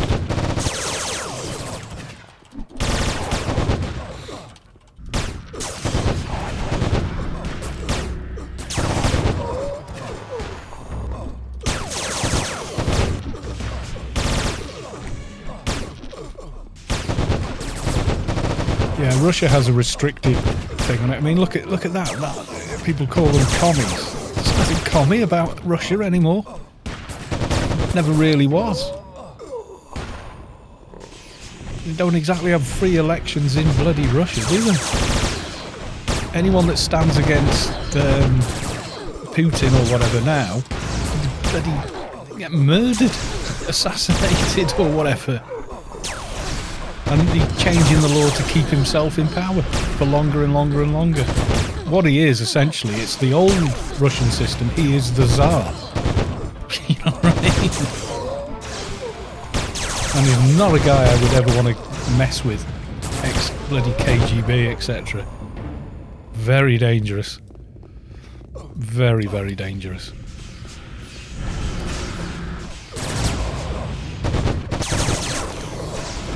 Yeah, they tend to fall out of a window or accidentally drink poison. Yeah, exactly.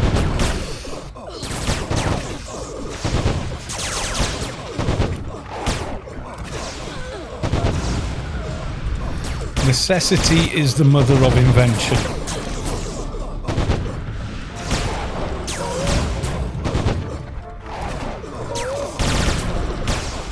I mean, the internet speed in America is monopolised.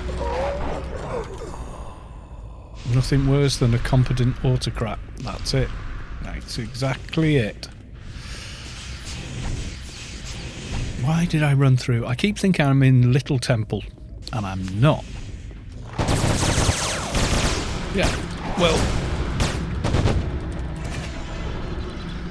that whole net neutrality thing, people thought it was some sort of political thing. It's nothing to do with politics. It's to do with someone having a ridiculous amount of control, and you should never let that happen. Basically what they're doing there is saying, like, okay, here's your water coming through the water main to your house. Now, if you're using it for washing yourself, that's fine. But if you use it for mixing drinks or making ice for whiskey, we're going to restrict your flow of water. That's what not having net neutrality means. They're deciding how you can use what you've bought. There's something inherently very wrong and dangerous about that.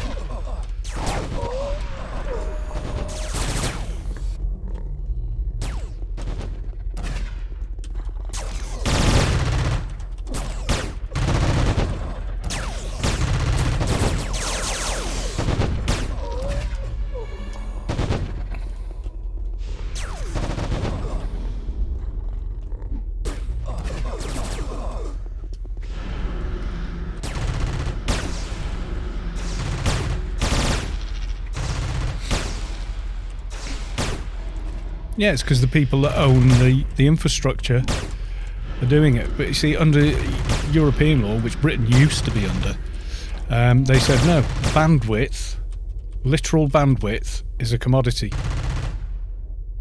So it's treated the same way as, you know, electric, water, gas, whatever.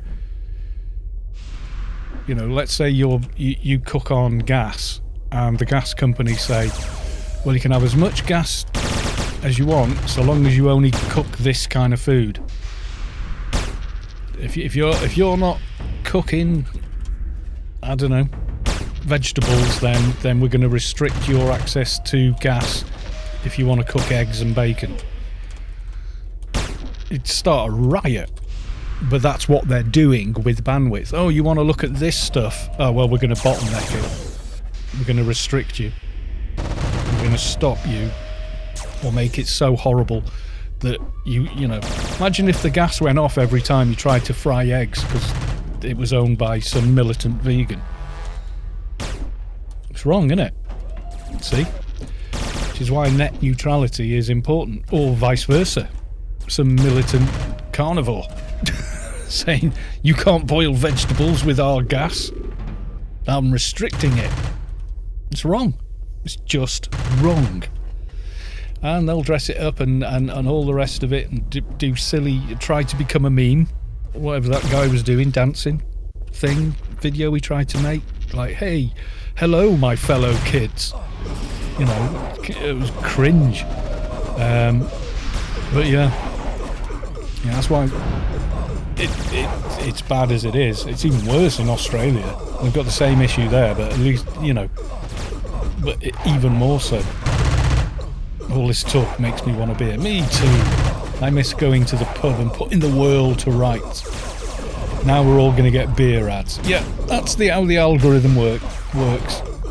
It heard me say, it saw someone write the word beer, and then I said it as well. That's it now, we're all doomed. Okay, we've got tattered book and dismissal rods. Nothing exciting on this one. Unfortunately. There we are. Drink beer, it's the source and cure to all your ailments. In moderation, beer's fine. I smoke my beer. Omni beer, I'll drink to that. Yes, Omni beer.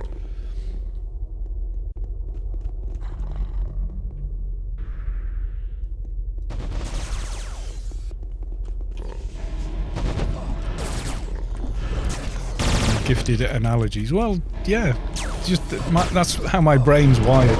It's how I understand the universe.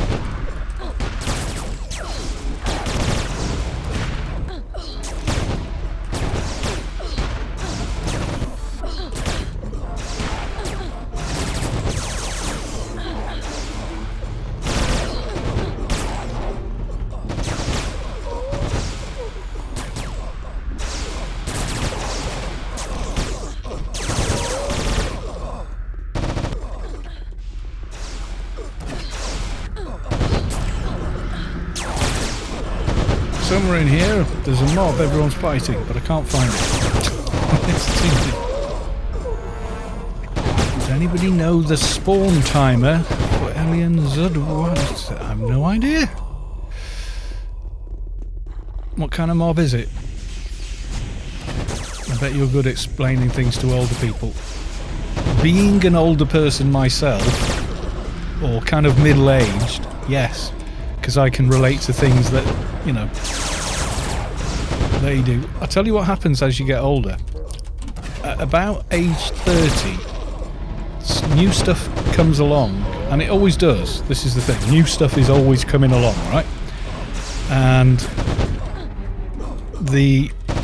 when you hit 30, anything that gets invented and whatnot after 30 is like, it's wrong, and that's generally, and you don't want to do it.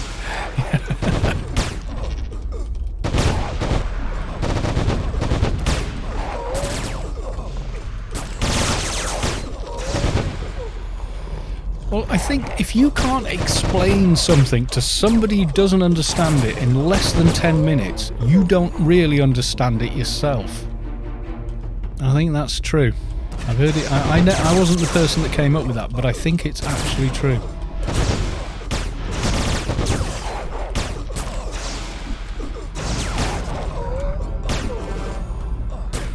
I'm not even sure which mob that is. Alien Zutawanwadze. Where's that from? Is that like a quest NPC or just named mob that drops things? Because I really can't remember that one. Listen here, you young women. In the olden days, we had paper to read, and well, this is it. I grew up before the internet existed. So I'm Generation X, that's 1965 to 1980, I think, or 1979, depending where you read it.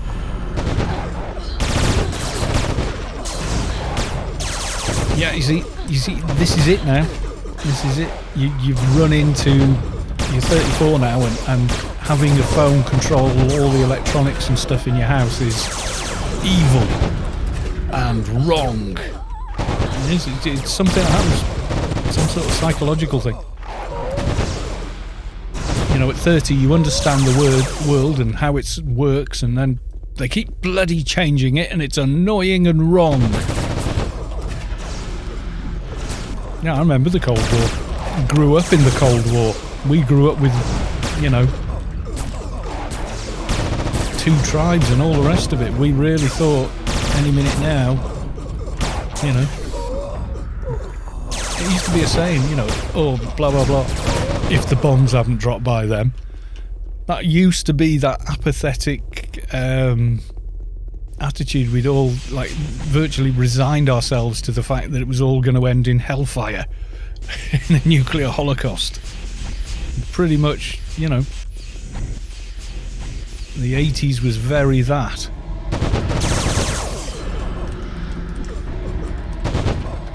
It wasn't until, was it Gorbachev? Had a birthmark on his head, and he's just sort of remembered for that. Brought about the end of Soviet Russia and set up, what was it called? Glasnost or something it was called. But sort of tried to bring the Cold War to an end. But the thing is, the Cold Wars are still being fought every day.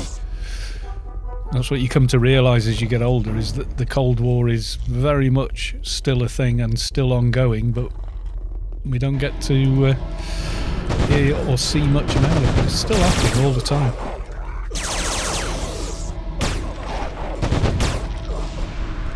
Things were better in the old days. It does feel like that sometimes. And the truth is, some things were better and some things were worse.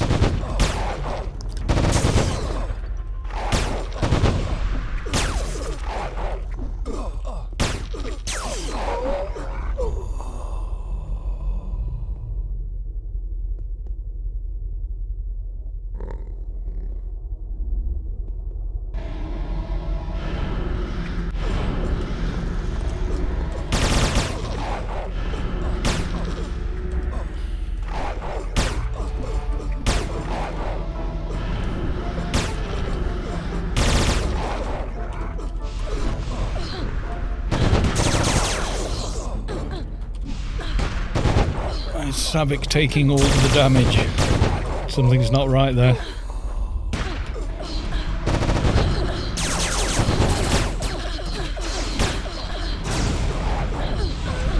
It's the only thing if you live in Salisbury on a rig. always get that blip across your bloody radio.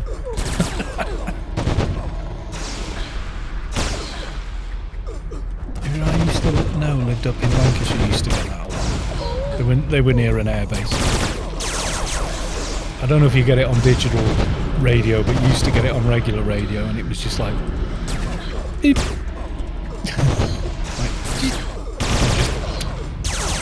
Like a sudden blip or fart as the radar went round.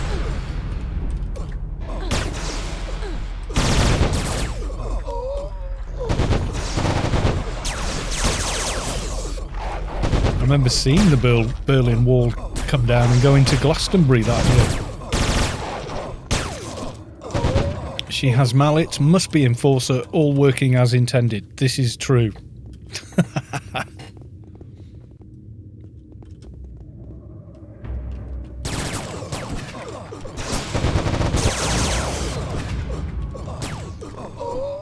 Mihalik has just said it. Oh, okay, I've got mind control.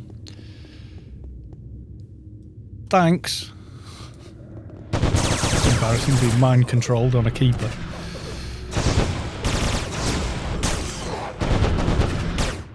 Get behind the pillar. There we go.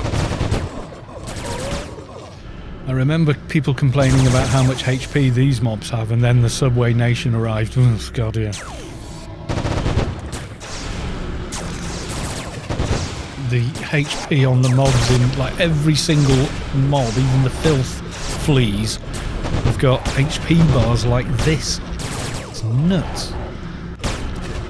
A lot of weird stuff happened in the Cold War. I think more happened in the Cold War than it'll be our grandchildren that actually get to find out what happened.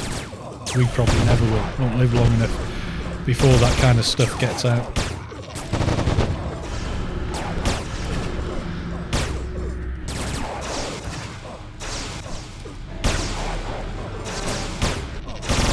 Trended on Twitter in the middle of this week just gone was Aliens, of all things. I was like, wow, the season finale to 2020 is going to go out on a bang, innit?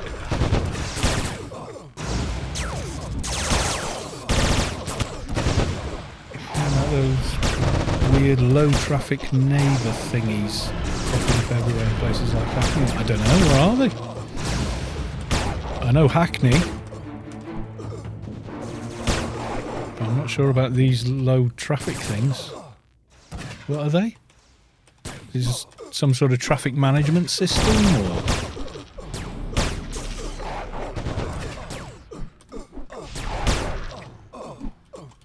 Oh, you're not allowed to drive a car through them. Well, neighbourhoods. How do people who live in the neighbourhood get to work and they have to walk and use public transport then?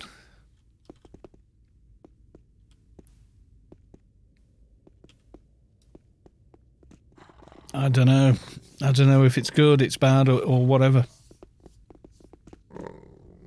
I mean, what do they do when everybody's got an electric car? Do we go back to congestion? I don't know.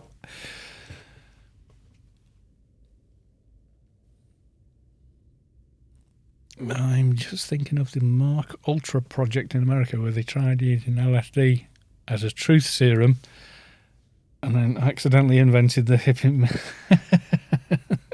I'm all right. I'm tanky Nazi. Okay. You try not having a car where I live. Buses don't drive up mountains.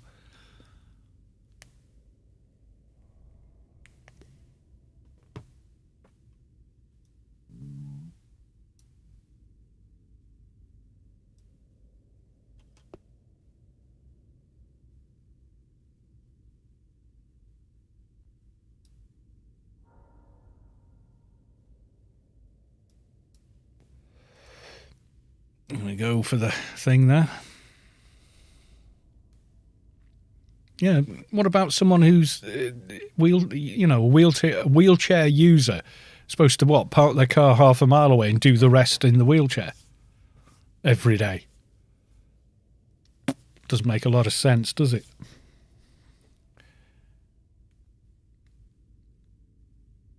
I mean, to be fair, you don't really need a car in inner London. It's, you know. Right, I'm to start, am I? Okay, time to focus, guys. Oi, ugly. Got a friend here, would like your sword. Come on. Oh, God. He just jumped over the table to the middle of the room. Come here. Just let me get him. Don't aggro him. Just let me get him on this step. That's it. Okay, just leave him with me. Don't hit him.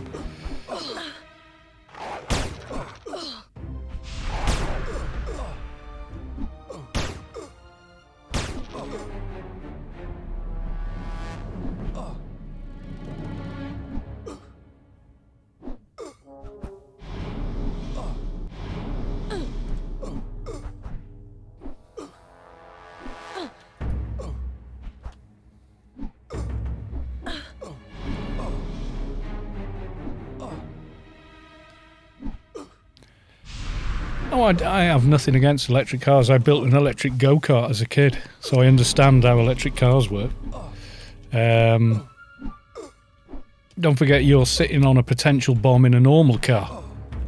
You've got highly explosive liquid in a metal tin hurtling down a road whereby if the tyres blow out and the fuel tank hits the deck and scratches along the road, you're probably going to explode. You know, cars are regular cars are pretty deadly too. Highly flammable. Yeah, it's petrol. I mean, even diesel will go under the right circumstances, but, you know, diesel cars run on a compression explosion, which is quite different, but diesel will still burn.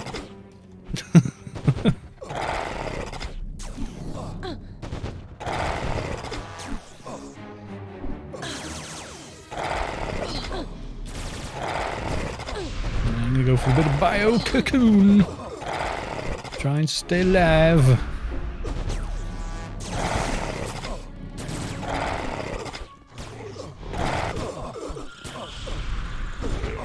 I'm a fanatic here, people. Please kill.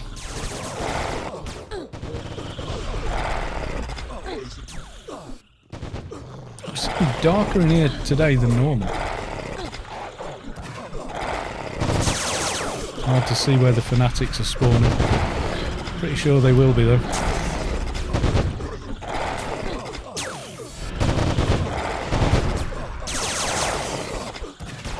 Everything with a computer on board will be deadly when AI takes over. I suppose, yeah. I mean, have you watched Upgrade? That's quite an interesting movie.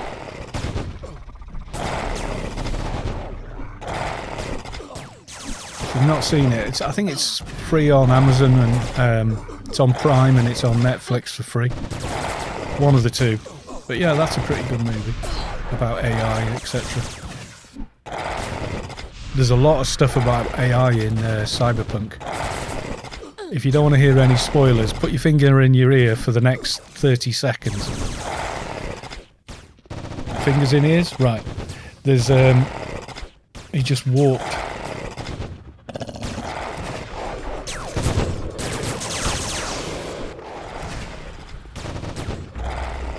Okay, you've spared the thing there.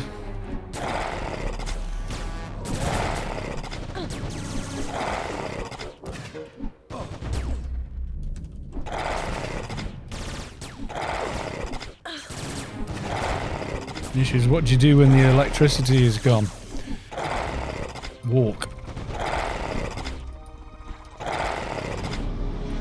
It's the same with a petrol car. What do you do when the fuel runs out?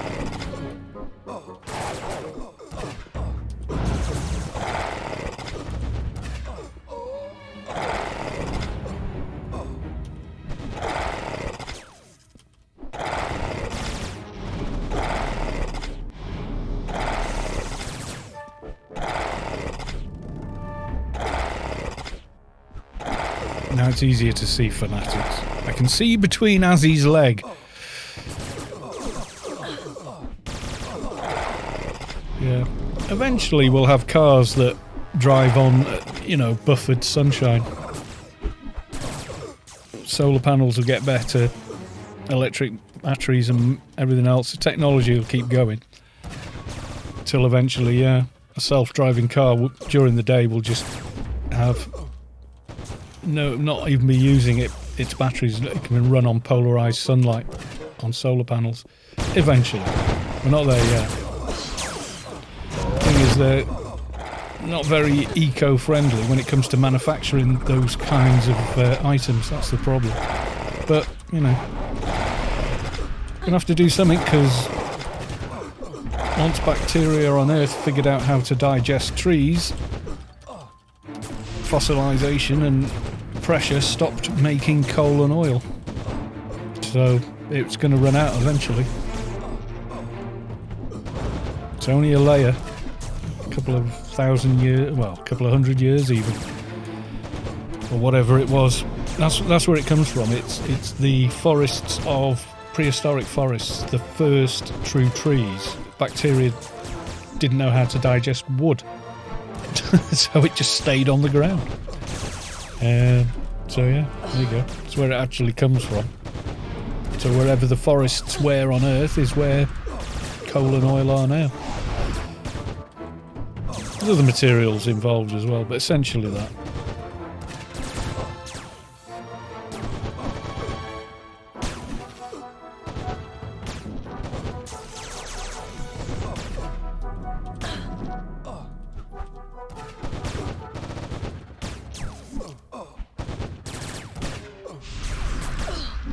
Hydrogen would be a good one.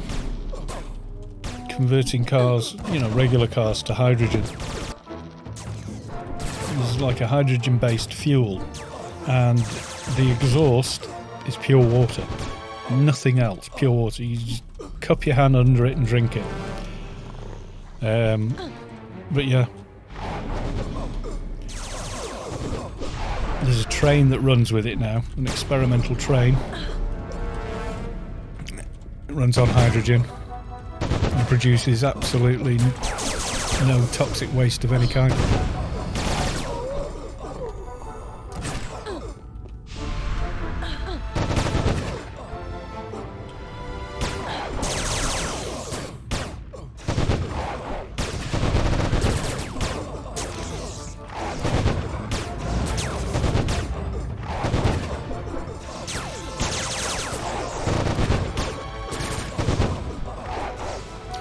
You know what? The same arguments were made against regular cars. What are you going to do if there's nowhere to get fuel? Well, what happened? Where there was a need, people filled it. So where there was no fuel station cropped up. You look at any buildings and even like hotels and stuff now have all got charging bays for electric cars now. Time marches on without us.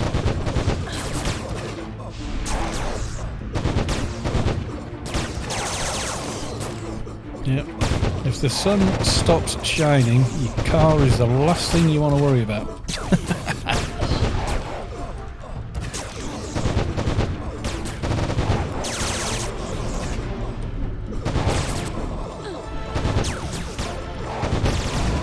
The sun's got about 4 billion years left, which was long enough for mankind to come along from hot rocky lava. So maybe by then we'll have figured something else out. Takes 8 minutes for the light. We're 8 light minutes from the sun. That is true. If the sun went off right now, it would be 8 minutes before you knew about it. But it's not going to, because physics. And we have this obsidian desecrator. We have the MV2 Chaos pistol, burst and fling. It's not bad a pistol, actually. Not bad at all.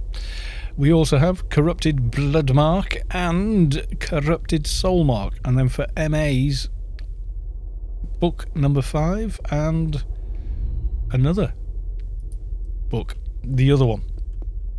So there we go. A successful raid thus far.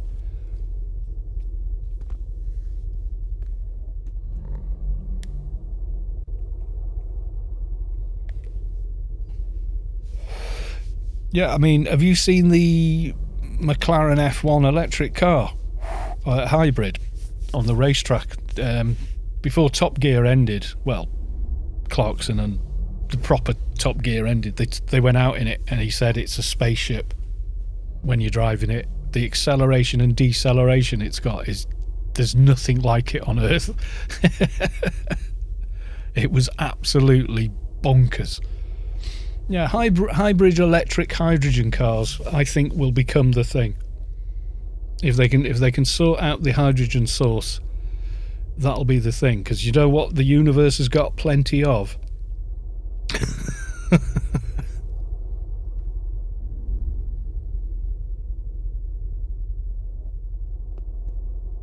Was it 99.999% of the entire universe is basically hydrogen and helium? Everything else is kind of a fingerprint on it somewhere. Yeah, no new cars. 2030, so 10 years from now, 2030, no combustion engine cars will be sold in the UK. They don't need to use laws and guns and police to enforce it. They just make it financially, whatever sort of thing, They just make it incredibly cheap to use an electric car and incredibly expensive to use a not electric car, and people will just migrate.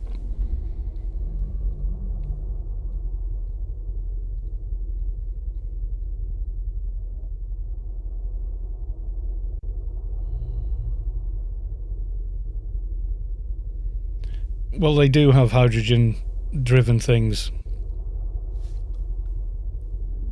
The problem with the Zeppelin story, the biggest problem they had is instead of using hydrogen, they should have used bloody helium.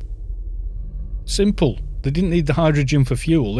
They used it for buoyancy, and they should have used hydrogen. Just as effective. And then they put it behind a thin waxed membrane that could tear from someone firing a bloody arrow at it, and the slightest spark would set it off.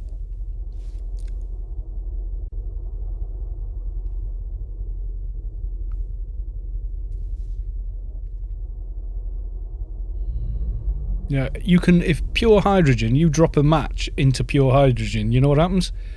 The match goes out. You need oxygen with it.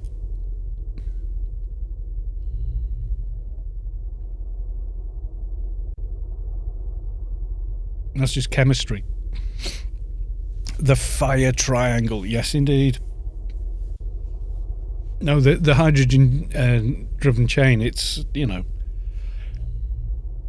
it's like, who hasn't seen gas powered forklift trucks in a warehouse? No, whizzing around all day long, no fumes, no need to charge. And there's a bottle of propane on the back. That's what it's running on. Propane. Running a little engine. They're everywhere.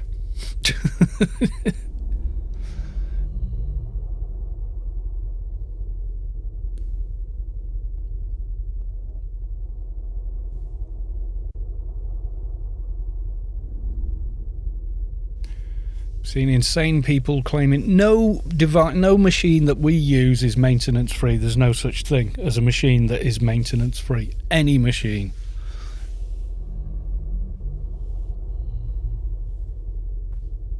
There we go, Octane. You now have the side of a bus on a stick as your sword. Welcome to the side of the bus club. Dun dun dun dun dun dun dun dun. Bigger is better. Yeah, it's a sword. I'm going full. Is it anime or manga? What's the one where the swords are the side of a bus with a lolly handle at one end, and then someone with like a pair of bamboo sticks as arms is swinging it around like nothing?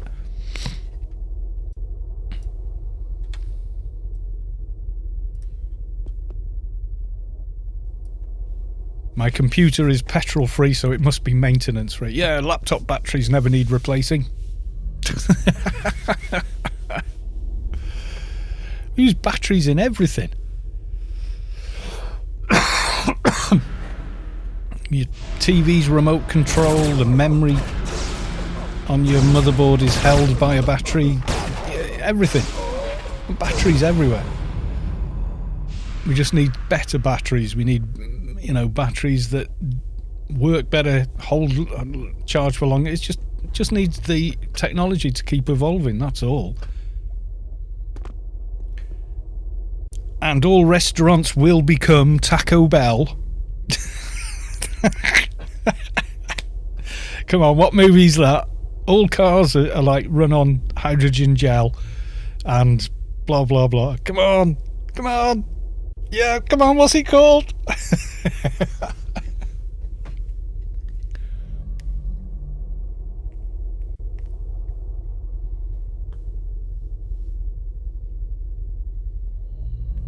Demolition Man, there you go. That's the ultimate evolution of corpocracy. Corporations control everything. Evil Athos, yes.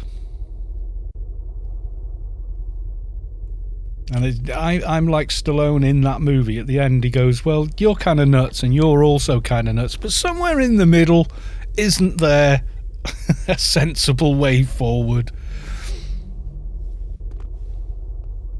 Like everyone having a go at the owner of Amazon for becoming richer during a pandemic. No matter what, he didn't have to do anything for that to happen.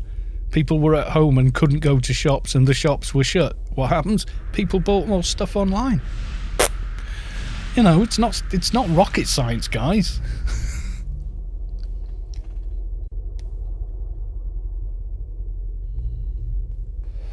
No, here in Norway we are very careful anti-pollution. Good. Because there's no planet B. We're overpopulating the earth as it is. And it won't the earth will carry on without us, trust me. Earth doesn't care. Earth will just carry on in some new way.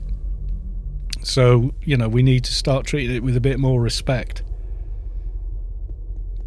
We're sat at the end of the branch and we're soaring. We're soaring down the tree. We've got to be smarter than that. Nature gives 0 F's about us. We are currently the apex predator. That's why we occupy the space we do. Anything else comes along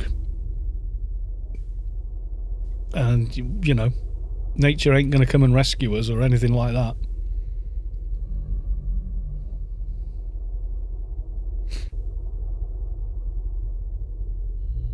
Watch Kalos die in a fire. What, DB3? Yeah, that definitely will happen.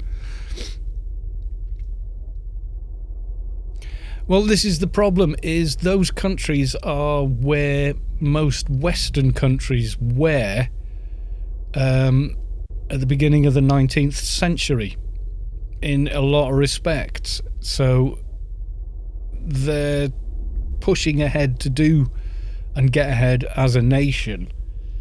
And much as we might love our respective nations, we've got to start thinking globally. Because physics does. Physics doesn't care where you're from, it's still going to give you physics. Science, it doesn't care. It's just going to science. Yeah, and they put restrictions on what you can do in country A, so the plutocrats and corporations went, oh, well, those laws don't apply in country B. We'll pay them to do the same thing that we've promised not to do. It's like a dirty secret. I promise I won't eat any more of the chocolate cookies. They're going to eat them for me. The chocolate cookies are still getting eaten. You know? You can't blame them. Blame the people that went, well, we can't do it here, so we'll give it to them. That's who's to blame. They're doing it because they're getting paid to do it.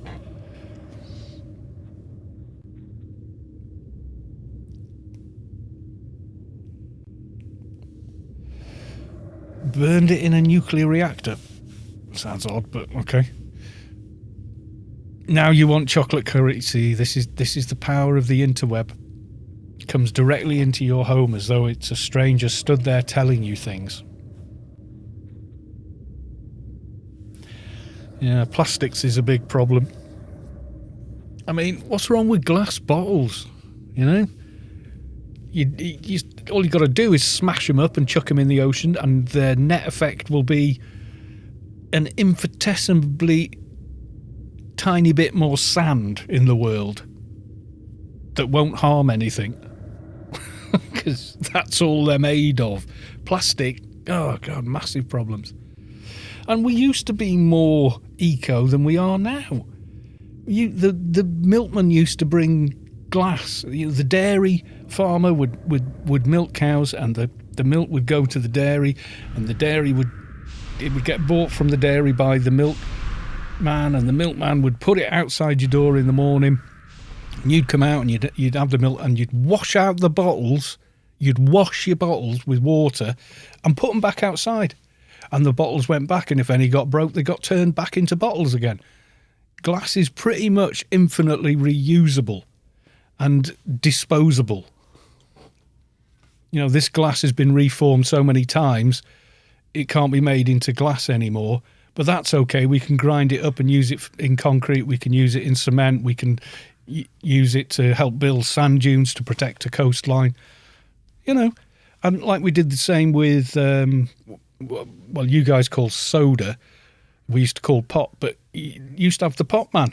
So you would buy your bottles of soda, okay, in the supermarket or the shop locally, and then you drink the pop, and there would be a screw cap that said 10p back when you return this bottle.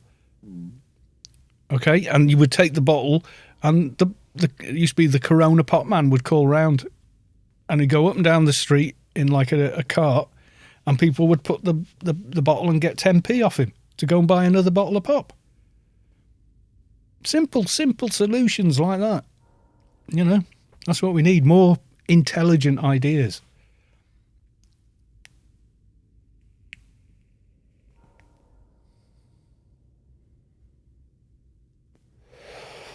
Yeah, it's the amount of power we consume is the problem. Really is. We consume so much power to live our modern lives with electric lighting and everything else. The developing world doesn't.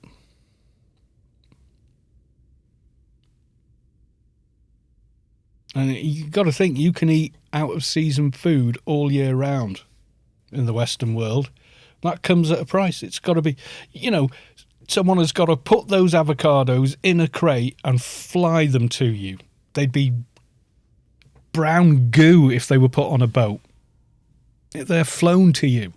And then when they come off, they go on a big articulated lorry, and that big articulated lorry takes them to a depot, and the depot puts them on smaller lorries, and those lorries take them to your supermarket. So there's your strawberries out of season that don't grow in the middle of winter in, you know, in the Western Hemisphere. And you get them, and your bananas, and your orange juice, you know, and all the other stuff that we just take for granted. It all comes at a cost. That's where the real pollution is. It's the power we use. The fact that we're so willing to, because we want this food or whatever else in, you know, every day of the year, it means there's thousands of aircraft in the air doing nothing but carrying that food across the globe because it can't be done everywhere. You know, that's our fault. That's us in the Western world doing that. Nobody would fly avocados here if we went, let's only have them when they're seasonal and grown, 60 miles up the road or something,